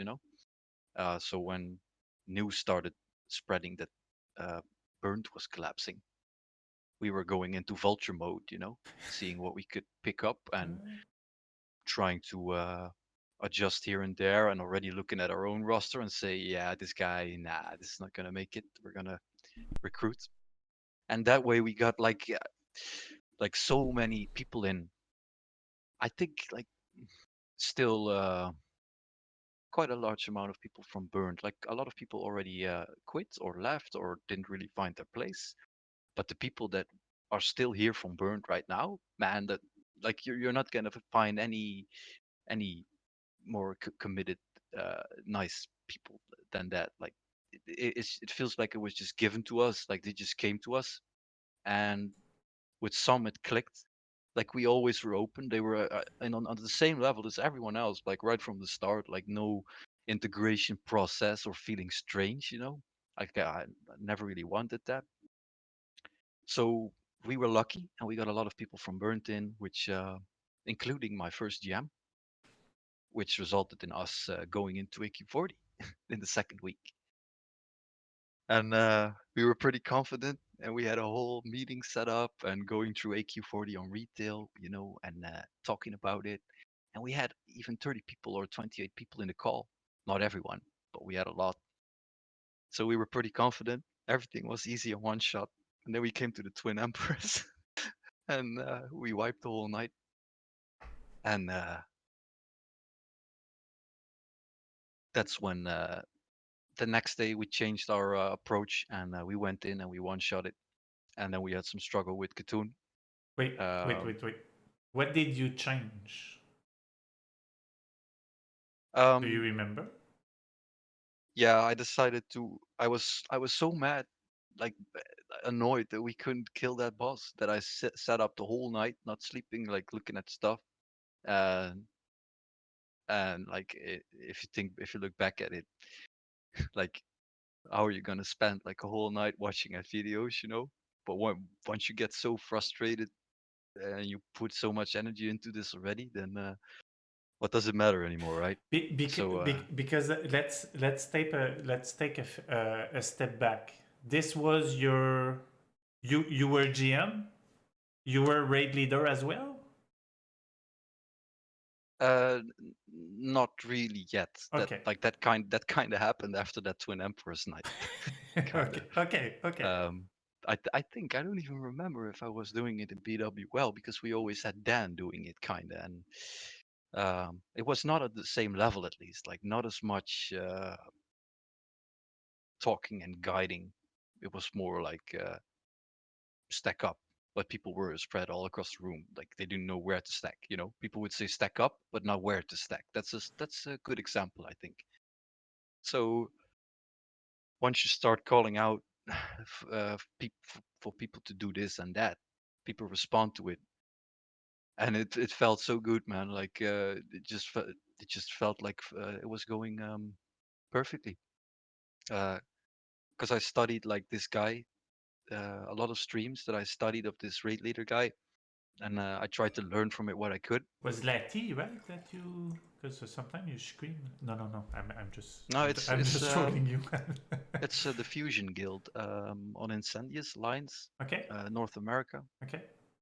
Their raid leader has a YouTube channel, and he's very I think he's a very good example to for people to watch, to know what he calls out uh, at what times. You know, it's like just comes down to studying how people do it, Yeah. Of course. Of um, course. and improving on it. And that was also the moment that we for the first time started to create a raid assignments document, because we had a cartoon map uh, with every single spot like laid out, you know, and you had to fill in every name. Uh, and that looked so that just bothered us so much, like looking at that map and seeing all those names and having to ensure that those people were standing there, that we kind of just made our own raid assignments document. It took a lot of work, kind of, to get the foundation right, because you don't really know what you're going to put on it. So I just got inspired by other examples that were already out there. You know, simple things like tank markings and what healer is going to heal what, and you know, buffs and all that, and the group composition, so people know up front. And that really helped us. Like, let's just call it, we started to professionalize a little bit more along the way as we learned, and it just we added on to that. Um, well, I'm not. I don't want to go off topic too much. So in terms of AQ40, we didn't kill Katoon in the first week. I think we killed it the week after on a Wednesday or on a Monday. We went back to kill him, I know. And then Vicious was the real final boss, of course. And I well, we think. beat it by calling everyone to get your ass to Orgrimmar and level your engineering. That's how we killed it.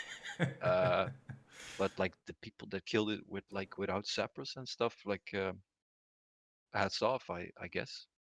I mean, we needed the sappers to kill him at the Did start.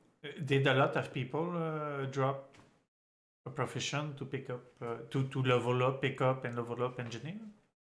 Yep, a lot of people, including myself, actually. Like I wasn't dropping sappers at the up until that point, and now you take 20 to every raid. But it was good to see that a lot of people already kind of knew that it was inevitable to go engineering, but everyone was kind of holding off, like, you know, halfway, one leg to the left and the other one on the other side, not really wanting to commit. But we ended up with having about 26, 27 sappers, and that killed him pretty much. So Yeah, that's pretty good. Um, in an insight, what did you accomplish? What are you proud of in AQ? Because I want to speak about Nax after, and Nax is a pretty big thing, I think. So in insight again, what are you most proud of during that first phase for Clown Wagon, right? In AQ, being AQ. well, because we were pretty like most people when we formed, they were whispering us like, "Hey, did you server transfer? Hey, did your guild explode?" People were actually trying to pouch some of our healers back then. I remember, Ooh. but well, you can. I mean, they just sent me screenshots of it, so like it was Shit hot logs again, or nah, not necessarily shit hot logs. Like, but that's gonna happen anyway. You know, that's yeah. that's a common thing, right? Um, but because of that, like, and then all of a sudden trying to work your way up on the ranks, we made it our goal to like improve on speed on AQ40, like many guilds did back then. Um, and I think we did pretty well. At some point, we wanted to get a. I remember we wanted to get a sub 1 hour clear, and we had Oh, I remember that. I think and we ended up with a time that gave us an extra digit on the on the timings. Like I don't even remember exactly what it was, wasn't but it it was like like 1 hour, 1 second, or something stupid like yeah, that? something like that. But it gave Oh us my like god. 1 digit more, and it looked special. So I felt good because it fitted I fitted was our in guild. OK back then, and we were talking about that run among us, and how how bad we were feeling for you guys. Like 1 second, yeah, Ojit, 1 second from greatness. Basically, it was. Yeah, I man. think the whole server knew about that 1 second, and yeah, everybody feel for you guys back then. hmm I Uh, remember OK was doing very good that phase. Like we were looking up to them, looking at trying to look at how Arcane was doing their stuff, and I don't know, the competition felt like healthy. We knew that we wouldn't stand a chance against certain guilds, you know, that obviously had like much more, like I don't know how to call it. Things are worked out more properly, or more people that have the exact same mentality, you know. So you get it done. Pumpers. Uh, Bumpers, yeah. Um, but I never really complain about like even now, like we're still doing next, like in phase 6, like TBC is gonna be announced any moment, I think. So I really can't complain. In the end, it's just when you look past the competition and all that, it's still about keeping 40 people together to play Exactly. the game, you know. Exactly. So yeah. Just to I was in OK and I said pumpers, but basically it was not even that. It was, you said it, 40-person coming together, having one common goal, making, not being only part of a guild, but being part of something, having friends in that guild, having, connecting with people. So this is true. I think this is what pushed OK to do something really great, and I'm sure Consang as well, other guilds as well that were speedrunning AQ. Uh, Everything starts from there when you have the team, when the teams connect, when everything falls in place. You can do greatness, basically. Yeah, Next. I gotta So say, man, yeah, it's already like the it's time crazy. flies It's indeed. it's it's fucking crazy, man. I told you that you'll see the Holy time shit. flies. Okay, so AQ was the first real phase for Clown Wagon. So you did you learn to be a guild, you learn to raid as a guild, uh, you learn to do a little bit of speed running towards the end. 1 hour is still a pretty good time towards in phase 5, right? Yeah, it I'm was for sorry. us. It was quite the achievement. Like we really liked to have like to set that time. It felt good at the time. So And no, no, indeed, it's quite decent. Now, next next is announced. Next is coming out. I think it was early on the early December, first week or second week of December. You're the GM. You're almost the raid leader now, or I think you were the raid leader. So, how did you prepare? What was the goal? How did you approach next? oh, next I only did next in Wrath of the Lich King, and I remember it was easy.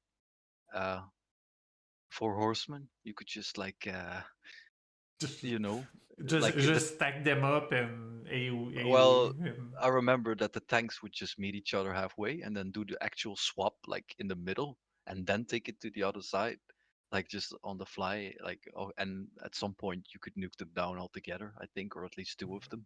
okay. But it never took longer than 5 minutes. Like it was just it never felt like how it felt when we reached it in classic. But preparation wise, man, it was just trying to like look up the bosses and knowing at least the base mechanics, and what to do. All of it is out there, so you could just Google it and look it up. And everybody was looking up videos like mad.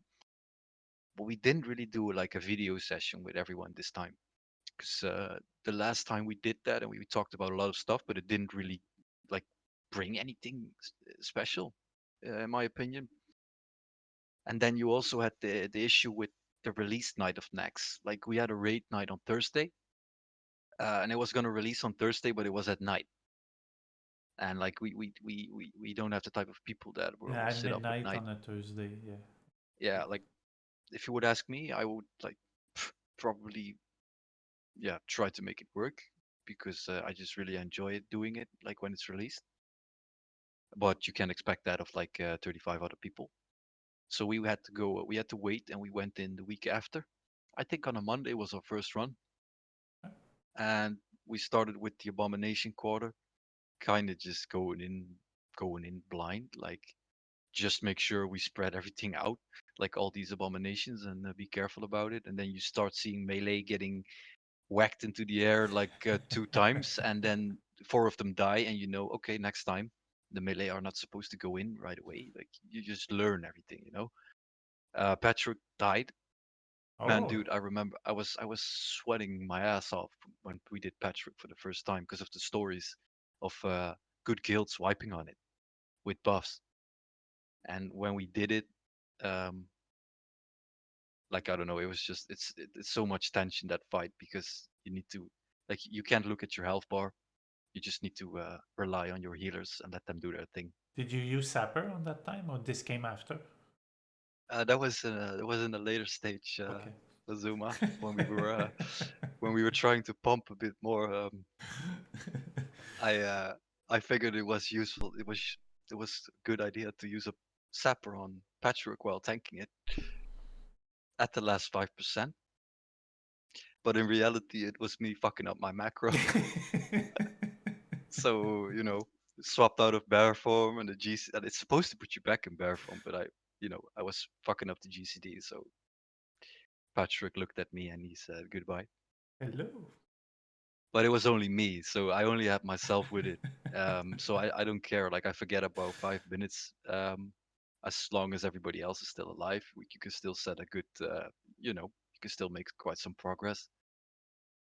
And the first block I think in next was Lothap, because yeah, the order of consumables, like people actually having to, pop something mid fight on a set time, like The, that was hard apparently, to just get accustomed to. Like it's not hard. Like everybody can pop anything when you ask it. But to get it in people's heads, like this is what you are. You're gonna have to take Shadow Protection Potion for this fight. You cannot not bring it. Like if you don't have it, you can't do this boss. That's it. Like to get that in people's heads, and I think you could even do it without. I mean, you know, people get it down before the first Yeah. impending doom. Yeah. But that was the first block. Then also the healing rotation and all that stuff that had to be set up. Like we tried to do it on the fly, but Ooh. as I read like guides, they all said don't do this on the fly because you will not succeed. So Was we set up the healing was rotation. Umpa doing that on the fly? Uh, all of us. Like Okay. now, actually, Hoopa had prepared something. He already had healing assignment set up specifically for next, and but it was like the actual people that had to get accustomed to it, you know. Yeah, of And course. then the first run, oh, but my macro isn't working. I'm not getting a whisper, you know, all the common stuff.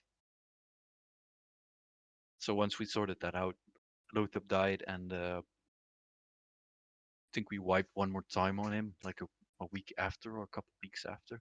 But it's pretty much solid since then. And then you get the Four Horsemen, which took us 2 weeks, I think, like 3, 4 or 4 raid nights, including having to clear everything again and going back there, you know. What And we was refused to do this nuke strat because, like, you know, we didn't want to for some reason. Uh, but yeah, it died. We had a lot of deaths, but we killed it. And then, you know, Saffron and KT took us like quite some time to get Saffron down. I think it took us 2 weeks after that to get Saffron down, or 3, and we needed world buffs for it most definitely. Like we wouldn't stand a chance without. Because like when we went in, we didn't even have the frost rest set up. Like some of us had a bit, but not enough. Like not by a long shot. what? Which one? So Loteb, Four Horsemen, Saphiron, Katie. I think these are the 4 roadblocks every guild encounter. Yeah. I think it's pretty common. Which one of these fours where was the hardest for you guys? Mm, I think the Four Horsemen, to be honest, because you don't see everything all the time. Like you're in your own corner doing your own thing, kind of. Healers are doing their own thing. Um, so that fight comes down to like everyone has to focus on their own little job, and Saffron is still focusing on your own job, but you have a nice view of the raid. Everyone has a common mechanic where they have to stack behind an ice block, and you just need to keep yourselves alive, kinda. It's not like if the healers don't walk to that corner in a couple of seconds, the tank is gonna die. Nah, the tank healer is just standing there the whole time, basically, avoiding blizzards where needed. But so it was definitely the Four Horsemen for us. And after that, Saffron once we check that other guild's logs and try to like basically try that exact same approach, um, tailoring it a little bit more to us over time. We managed to get it down, and we just stick to what works, kind of. You indeed use, I wouldn't say a different strategy on Sephiron, but your own strategy, which when I first joined was kind of awkward for me, but it works. It works since day one, and it's working quite well. So nothing to say. It works with world buffs, kind of, because it's more like oriented towards having people stack up to get a clear, like a better view of where everyone's at, instead of having everyone spread out all the time. So you kind of focus the spots where blizzards happen. Yeah, But you know, the downside is when you don't have buffs and you do that, and you get hit by splashes from ice blocks, then yeah, it's a bit. you might not be able to cut it. Yeah, it's a bit But you harder. know, last time we couldn't do that strat because we didn't have roll buffs. But we did manage to kill him. We did that strat, right? We did the exact Yeah, same thing, and we did kill it, and it was a little bit more demanding. I think, as a healer. It was a bit more demanding on healers, but in the end, we killed it. There was like 2 or 4 deaths, I don't remember. So it was super good kill, I think.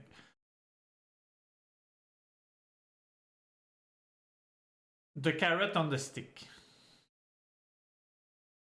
You want to talk a little bit about that? Well, we can. I mean, it's become such a meme, man. Wait for this. This I have to do something. Did I say the keyword? No. I have to do something. Transition. Okay, now you're ready. Now we're ready. You can go. Oh, I see. I see how it is. So basically, it like, you know, you get the carrot from a quest and you use it to run faster when you get buffs, you know, and you forget to take it off, and you have it on you for the whole AQ40 run back then. While you preached to go for a efficient and fast and speedy run yourself, like, you know, I announced that, and then you end up using the carrot on the stick for the whole run, and it turned out to be like a meme. And the worst thing was, Zuma, that it was showing up at the front page. If you would go to the logs and you would type in my name, then it would show carrot on the stick in the gear list, like for a week up until we did AQ40 again. So please don't kick me from the guild, right? I mean, you signed a waiver that everything I say here stays here, and you cannot be used against me during the guild, right? Oh, don't worry about it, Zuma. You wouldn't get kicked if you asked for it. I mean, this was at the beginning of us, okay, guys, joining Clown Wagon. Was like the second week or something like that, and I think it's Keno that did that picture that we see in Paint or something like that. So I had to put it up there. I must say, there's a really, really fucking awesome video made by iGround, but sadly I cannot show it. I would have loved to show that video. That video is so gold. For anyone that wants to see that video, whisper iGround. We will give you the link. I cannot show it because it involves someone that is banned on Twitch and because of the guidelines. But that would be so pug, that video. So the next best thing was that picture. That thing that Kino did. It comes close. I mean, I know Kino put a lot of effort into that picture, so it's definitely worth having it on here. It's funny, and this is something that stick. I mean, it's an inside guild joke. Like, we have plenty. There's I think I have it here. Wait a second. There's like in my intro, right? Wow, I don't have it. Is this? Wait a second. In my intro, if you remember, I actually said that it is super. Hold on a second. Okay. So you add the most funniest quote during raid, right? You remember that? I said that. Yeah.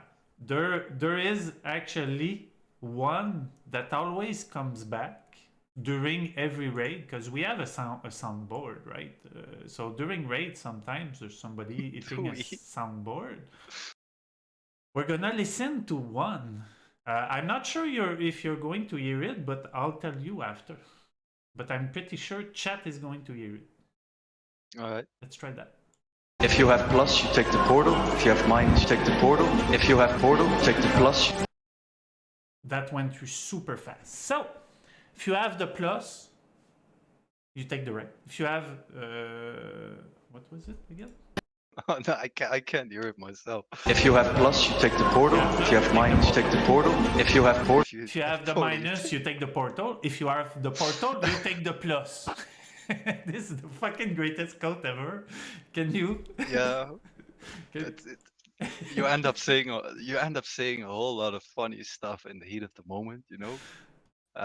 Like when I get a bit stressed, I tend to like screw up my words a little bit in English, or just like, you know, trip over my words a little bit, and then you get all these funny, like, you know, things you say to like, you want to make it known to people, and then you end up saying all this funny stuff that people laugh about after. But I don't know. I guess it's part of it, you know.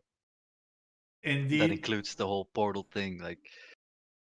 Like in my mind, it's like, if I don't say this, then there will be some dude that has plus, and he's gonna stand in the middle of minus people, you know.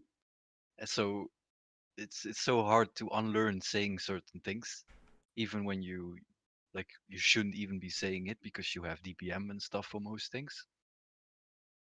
But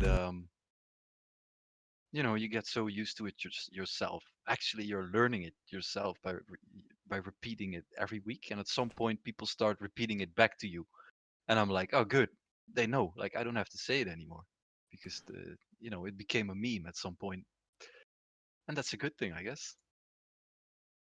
It is really funny. On the spot, obviously you're doing your job as a raid leader. I said it in the beginning as well. You're really, like, you're really focused. You will call out stuff. You will say, hard things that a raid leader has to say. Guys, wake the fuck up. Don't do this. Stop being stupid. And you do the hard stuff when you need to, but I Mm. think we all know you, and it is for the raid. After that, you I think you are the most um, not welcoming but open person that I know, that as a raid leader we can come to you, we can ask you anything, and you're really really open to any type of question. So I think everybody knows those two sides of you, the side that, okay, guys, it's time to perform, it's time to do the raid, and the other side, like, you do you do stupid stuff, and it's super funny during the raid, but we don't tell you. We record you, right? Because we have all Yeah. those things, and we talk about it after, or we just fucking plain laugh with you after. So it's super funny. It actually humanized the raid. That's how I see it. Even though it's not happening on the spot because everybody has to stay focused. Like the example I gave at the beginning was, tanks improvise. On the spot, it was nothing. It just flew by and everything was fine. But when you take a step back, like, what is this? Yeah, it's because you have a certain idea in your head. This was about people getting feared, and I knew DPS will run into the packs, you know. And what I meant to say is, like, thanks if you see a DPS running into that pack, consider following it to taunt it off him or her, you know. So, but all that came out was improvise. Improvise. So for me, it's being human. It's being a good raid leader, in the sense that you do your job, which is a raid leader job, but you're also human. You're also there to have fun. You're also there to screw up like the rest of us, and so Oh, definitely. it's super fun, and I really really like it. Okay. Anything else you want to add? Funny story, whatever you want to talk about.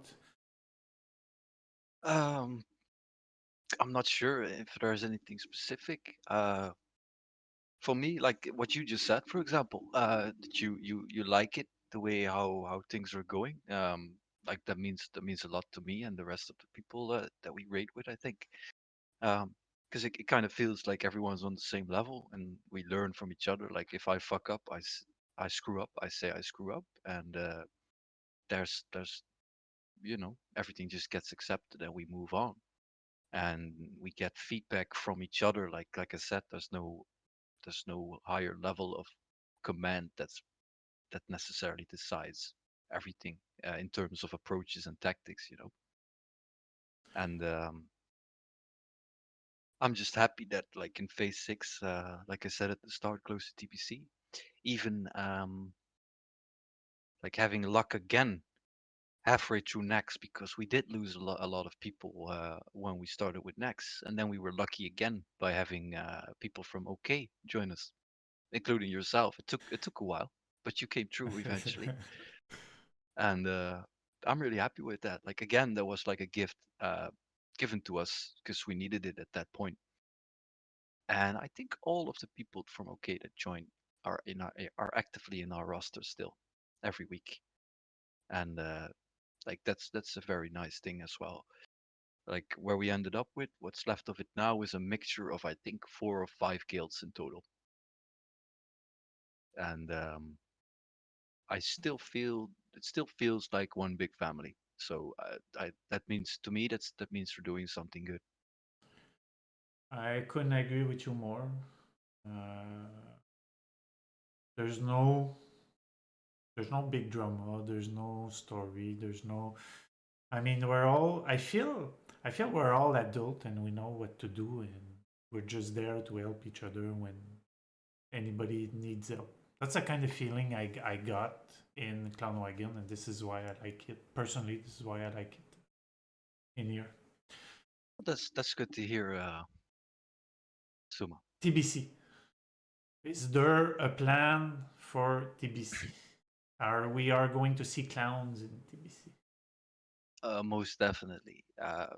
I can tell you that we're gonna go hard in TPC. Speed, Well, violence, we're gonna momentum. aim. Indeed, everybody needs to have a carrot on a stick, mandatory. Now we're gonna embrace TBC and we're gonna try and be as prepared as we can, as we possibly can for the launch. Um, there's a lot of things that still need to be worked out, and it does Of take course. quite the effort, including for myself, because like I said, when I played TBC, I couldn't get into raids much. Like didn't was really clueless back then.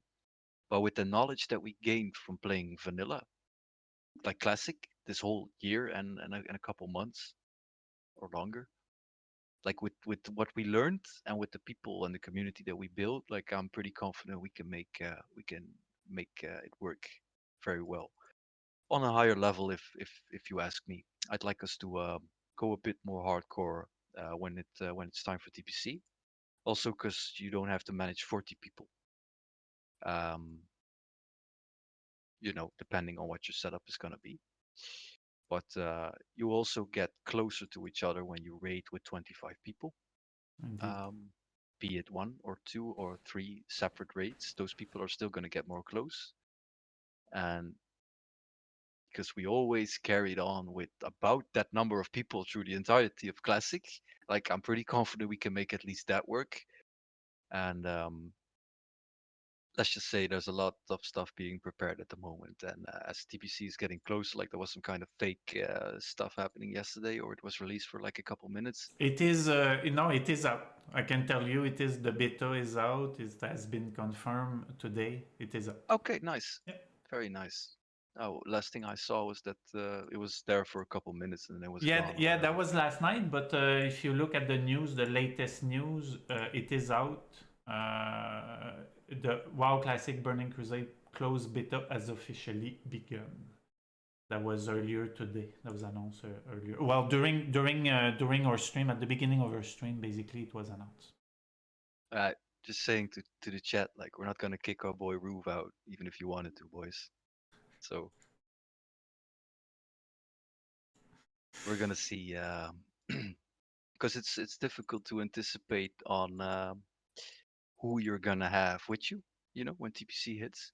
I mean, we're still all people, and old friendships may arise again and all that. So just trying to get a feel of who's up for what. And composition wise, it's also very hard to decide, in my opinion, right now, because there's no perfect composition, I think. And everybody wants to play protection paladins, so that's something that has to be sorted. A million protection paladins. They don't know what they're doing. You need one. You need a minimum of one in your raid for AoE tanking. That's for sure. Yeah. That's for sure. But that's details that will follow, in my opinion. And then you probably have high ground Mackie saying we need 12 for our warlock, and on the other side you have probably Elgar saying we need 12 hunters. Yeah, you got Asher who wants a raid full of Shadow Priest. Yeah. Obviously. Like, yeah, I mean, they're all very committed, so they know that stuff. So it's largely due to like these people, among those that you just mentioned, that I feel pretty confident that we can make a lot of good stuff happen in TBC. So yeah, I'm very excited, man. I'm gonna go ham from the start. And yeah. The landscape will change for sure, because you said it. A lot of players will come back. A lot of new guilds will get in. A lot of old guilds will thrive, will fail. I mean, the whole landscape will change. As long as there's a plan, as long as the management, I think, this is me personally talking, as long as there's a plan and management in place in Clown Wagon, I'm really, really sure Clown Wagon will thrive as a guild in TBC. The rooster is there, the skill is there. It's just a question of continuing what us have been doing from the last few months. Yeah, and do it better than we did before. That's always going to be the goal. So yeah, cool. Anything else? In closure, the floor is yours for the closure. Wait, man, we've been 2 hours, 30 minutes. That's crazy. That's fucking crazy, man. Man, it's been, yeah, I didn't expect to see the time pass so long.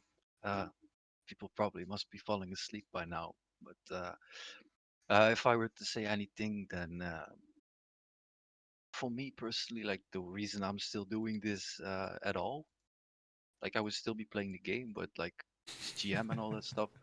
Only reason I'm doing it is because of the people in the guild, and that just gets me in the mood every week, because they, just having people appreciate the runs and the chats and seeing the community like interact with each other and people being nice to each other, that seeing all of that stuff happening on Discord and in game, like that's the type of stuff that makes me want to put energy in it every week. So like for me, it's all appreciation and respect for all those people.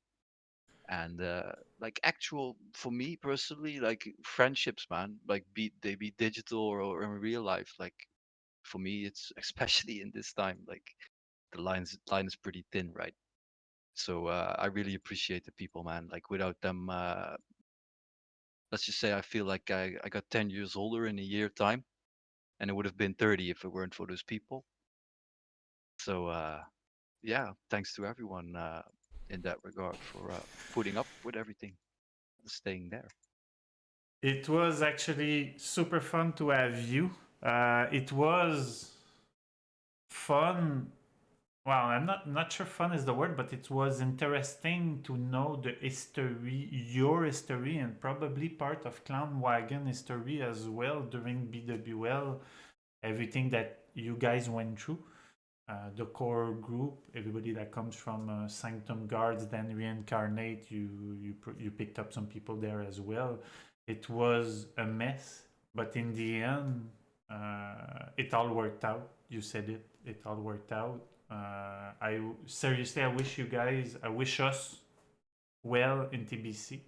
I am sure with the group of people we have, we will do well. I'm pretty confident about it. Yeah. And in closure, this was actually clean. Can we have this was actually clean? This was actually clean. Nice. This was actually clean. Did you have the soundboard? Yes, I did. You did not hear it. I'm sorry, but few people did hear it. Thank you very much. Thank you. Really, really appreciate it. Really cannot thank you enough for the time. 2 hours, 30 minutes. It's fucking crazy. Thank you everybody that came to support us, support Storm mostly. Thank you for everybody that follow, that sub. Next week we will have next in line on the progress list, which is the Guild RIP. So Manbane from the Guild RIP will come on the stream to talk about their experience as well. I think they're part of the OG guild. They are there from the beginning, although they are not raiding anymore today, but they did clear KT Nax a little bit after Clown Wagon. I think the week after or 2 weeks after, if I'm not mistaken. Anyway, this is a story for next week. Guys, again, thank you very much. Thank you again, Stormchief. It was super fun. Thank you, Azuma. Like, it was fun, I must say. I wasn't really sure what to expect, but having done this, it was a pretty fun experience. Thank you for coming on Facecam as well. A few weeks back, I did not think that a lot of you guys, GMs, would come on Facecam. You're all participating. You're all really trying to do as much as you can by coming on Facecam. This is super appreciated. It makes it more personal for me, for the chat, for everybody. And I think it's the first time that the whole guild sees you as well. So being able to put a face on a voice on someone that you raid with every week, and someone that is actually, you said it, that becomes your friend because you spend so much time talking during raid, after raid, reviewing logs and everything. Super cool. I cannot thank you enough for that. That's the least I could do. It was worth it. So thanks a lot for having me, Azuma. It was a pleasure. Guys, next stream, obviously tomorrow, Wednesday. I have to get both. Tomorrow, Wednesday, our usual next clear, and maybe patchwork sapper from our beloved Stormchief right here. In the meantime, we'll see. In the meantime, hopefully not. Yeah, hopefully not. You keep your buff at least through 4 hours. This is minimum. Are we doing a full clear tomorrow, you think? Of course we are, man. Nice. Aren't we every week? That's the spirit. I love it. Thank you very much. Peace, guys. We are out. See you guys tomorrow.